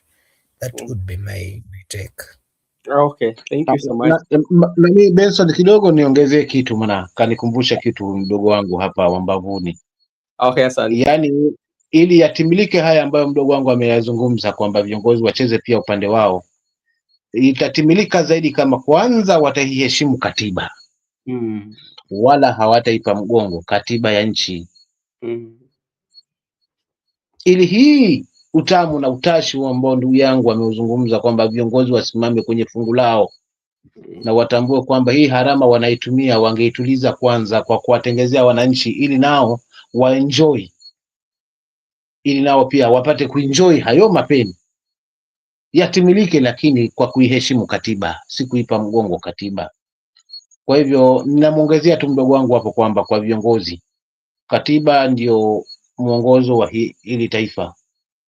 Badala kwamba wang'ang'ane waweze kuondoa na vipengele na kuongeza vipengele vitakavyowafaidi, kwanza waiheshimu na pia kuhakikisha kwamba wanakirejelea kifungu cha kwanza cha katiba kwamba mwananchi ndio kusema. Asante. Asante sana. Unajua leo tumezungumzia sana sana tulikuwa tunazungumzia kuishi tulikuwa tumezungumzia ziwa la Pemba na ukisikia au wakiimba wanasema kwamba kuishi ziwani baba kuna utamu wake. Inamaanisha wale ambao wanaishi katika hizi maziwa ambao tunazo sana sana zina utamu wao. Unapata kama Pemba inasifiwa kwa marashi, iko na marashi ambayo labda ni utofauti sana na ziwa zingine, lakini unapata kwamba bado anakuambia hata Ugunja, hizo zote ni ziwa za kwetu. Lakini mwenye alikuwa anasema hizo ziwa za kwetu, lakini unapata kwamba alikuwa anasifia Pemba sana. So inamaanisha inamaanisha labda kuna vitu ambazo sisi kama wananchi tukitaka vitu vizuri lazima tuzifanyie kazi. Mimi sana sana kwa hao wanasiasa, kitu ambacho siwezi sema kwamba bwana siasa anafaa afanye okay. Okay, thank you so much, Mr. Yaga. What I would want to tell our leaders, especially if you disagree with somebody politically, you have a divergence view politically with somebody, violence is not the solution. There are so many ways in which you can debate that person. You can beat him by encountering the kind of politics that he's doing. But if you resort to violence, violence is not the cure for even medication in the hospital. Violence is not the cure for good roads. But if you eliminate that person or you assassinate that person from the political or political field, how is that one going to benefit, especially people of that area? And remember, for the case of Rigathi Gachagua has his own art of politics that so many people do not agree with. And there are so many people also who agrees with his kind of politics. But also, you have to look at the kids. Remember, these kids, I was just looking at the papers for yesterday. For today, I mean for tomorrow, especially for today, I mean, they've given some notable political figures, especially from areas of Mount Kenya, who they deem to be people behind that. And remember, these are children of Mount Kenya. They're not children from Nyanza, neither are they from Western Kenya. These are your children, are the one are being tragassed and traumatized in the church just because you don't agree with somebody. I think like where we've reached as a country, it is not advisable. I don't sometimes agree with the kind of politics that Rigathi Gachagua is doing. I don't agree with his art of politics.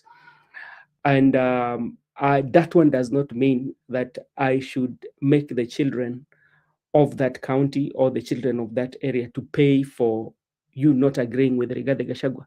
You know, these are ways in which you can debate Rigathi Gachagua and beat him on his own words or is the kind of politics that he's doing. So I think it is high time leaders came to their senses and debate issue, not violence. Violence, I don't think, has a place in the century where we are right now. For the people who supported us during this show today, I want to take this opportunity to thank Eric Ayaga, Nairobian. Good year. Thank you so much. We also had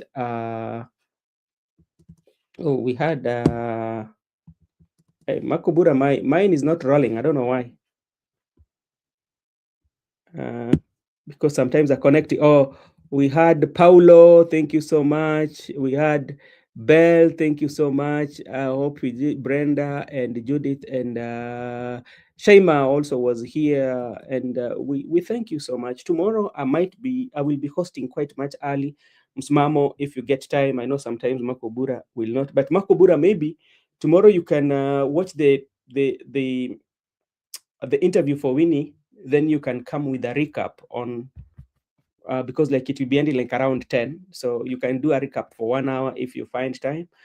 But for Everyone who joined us and everyone who has been supporting us, thank you so much, and may God bless you as we meet tomorrow to discuss of everything that has taken place. May God bless you all.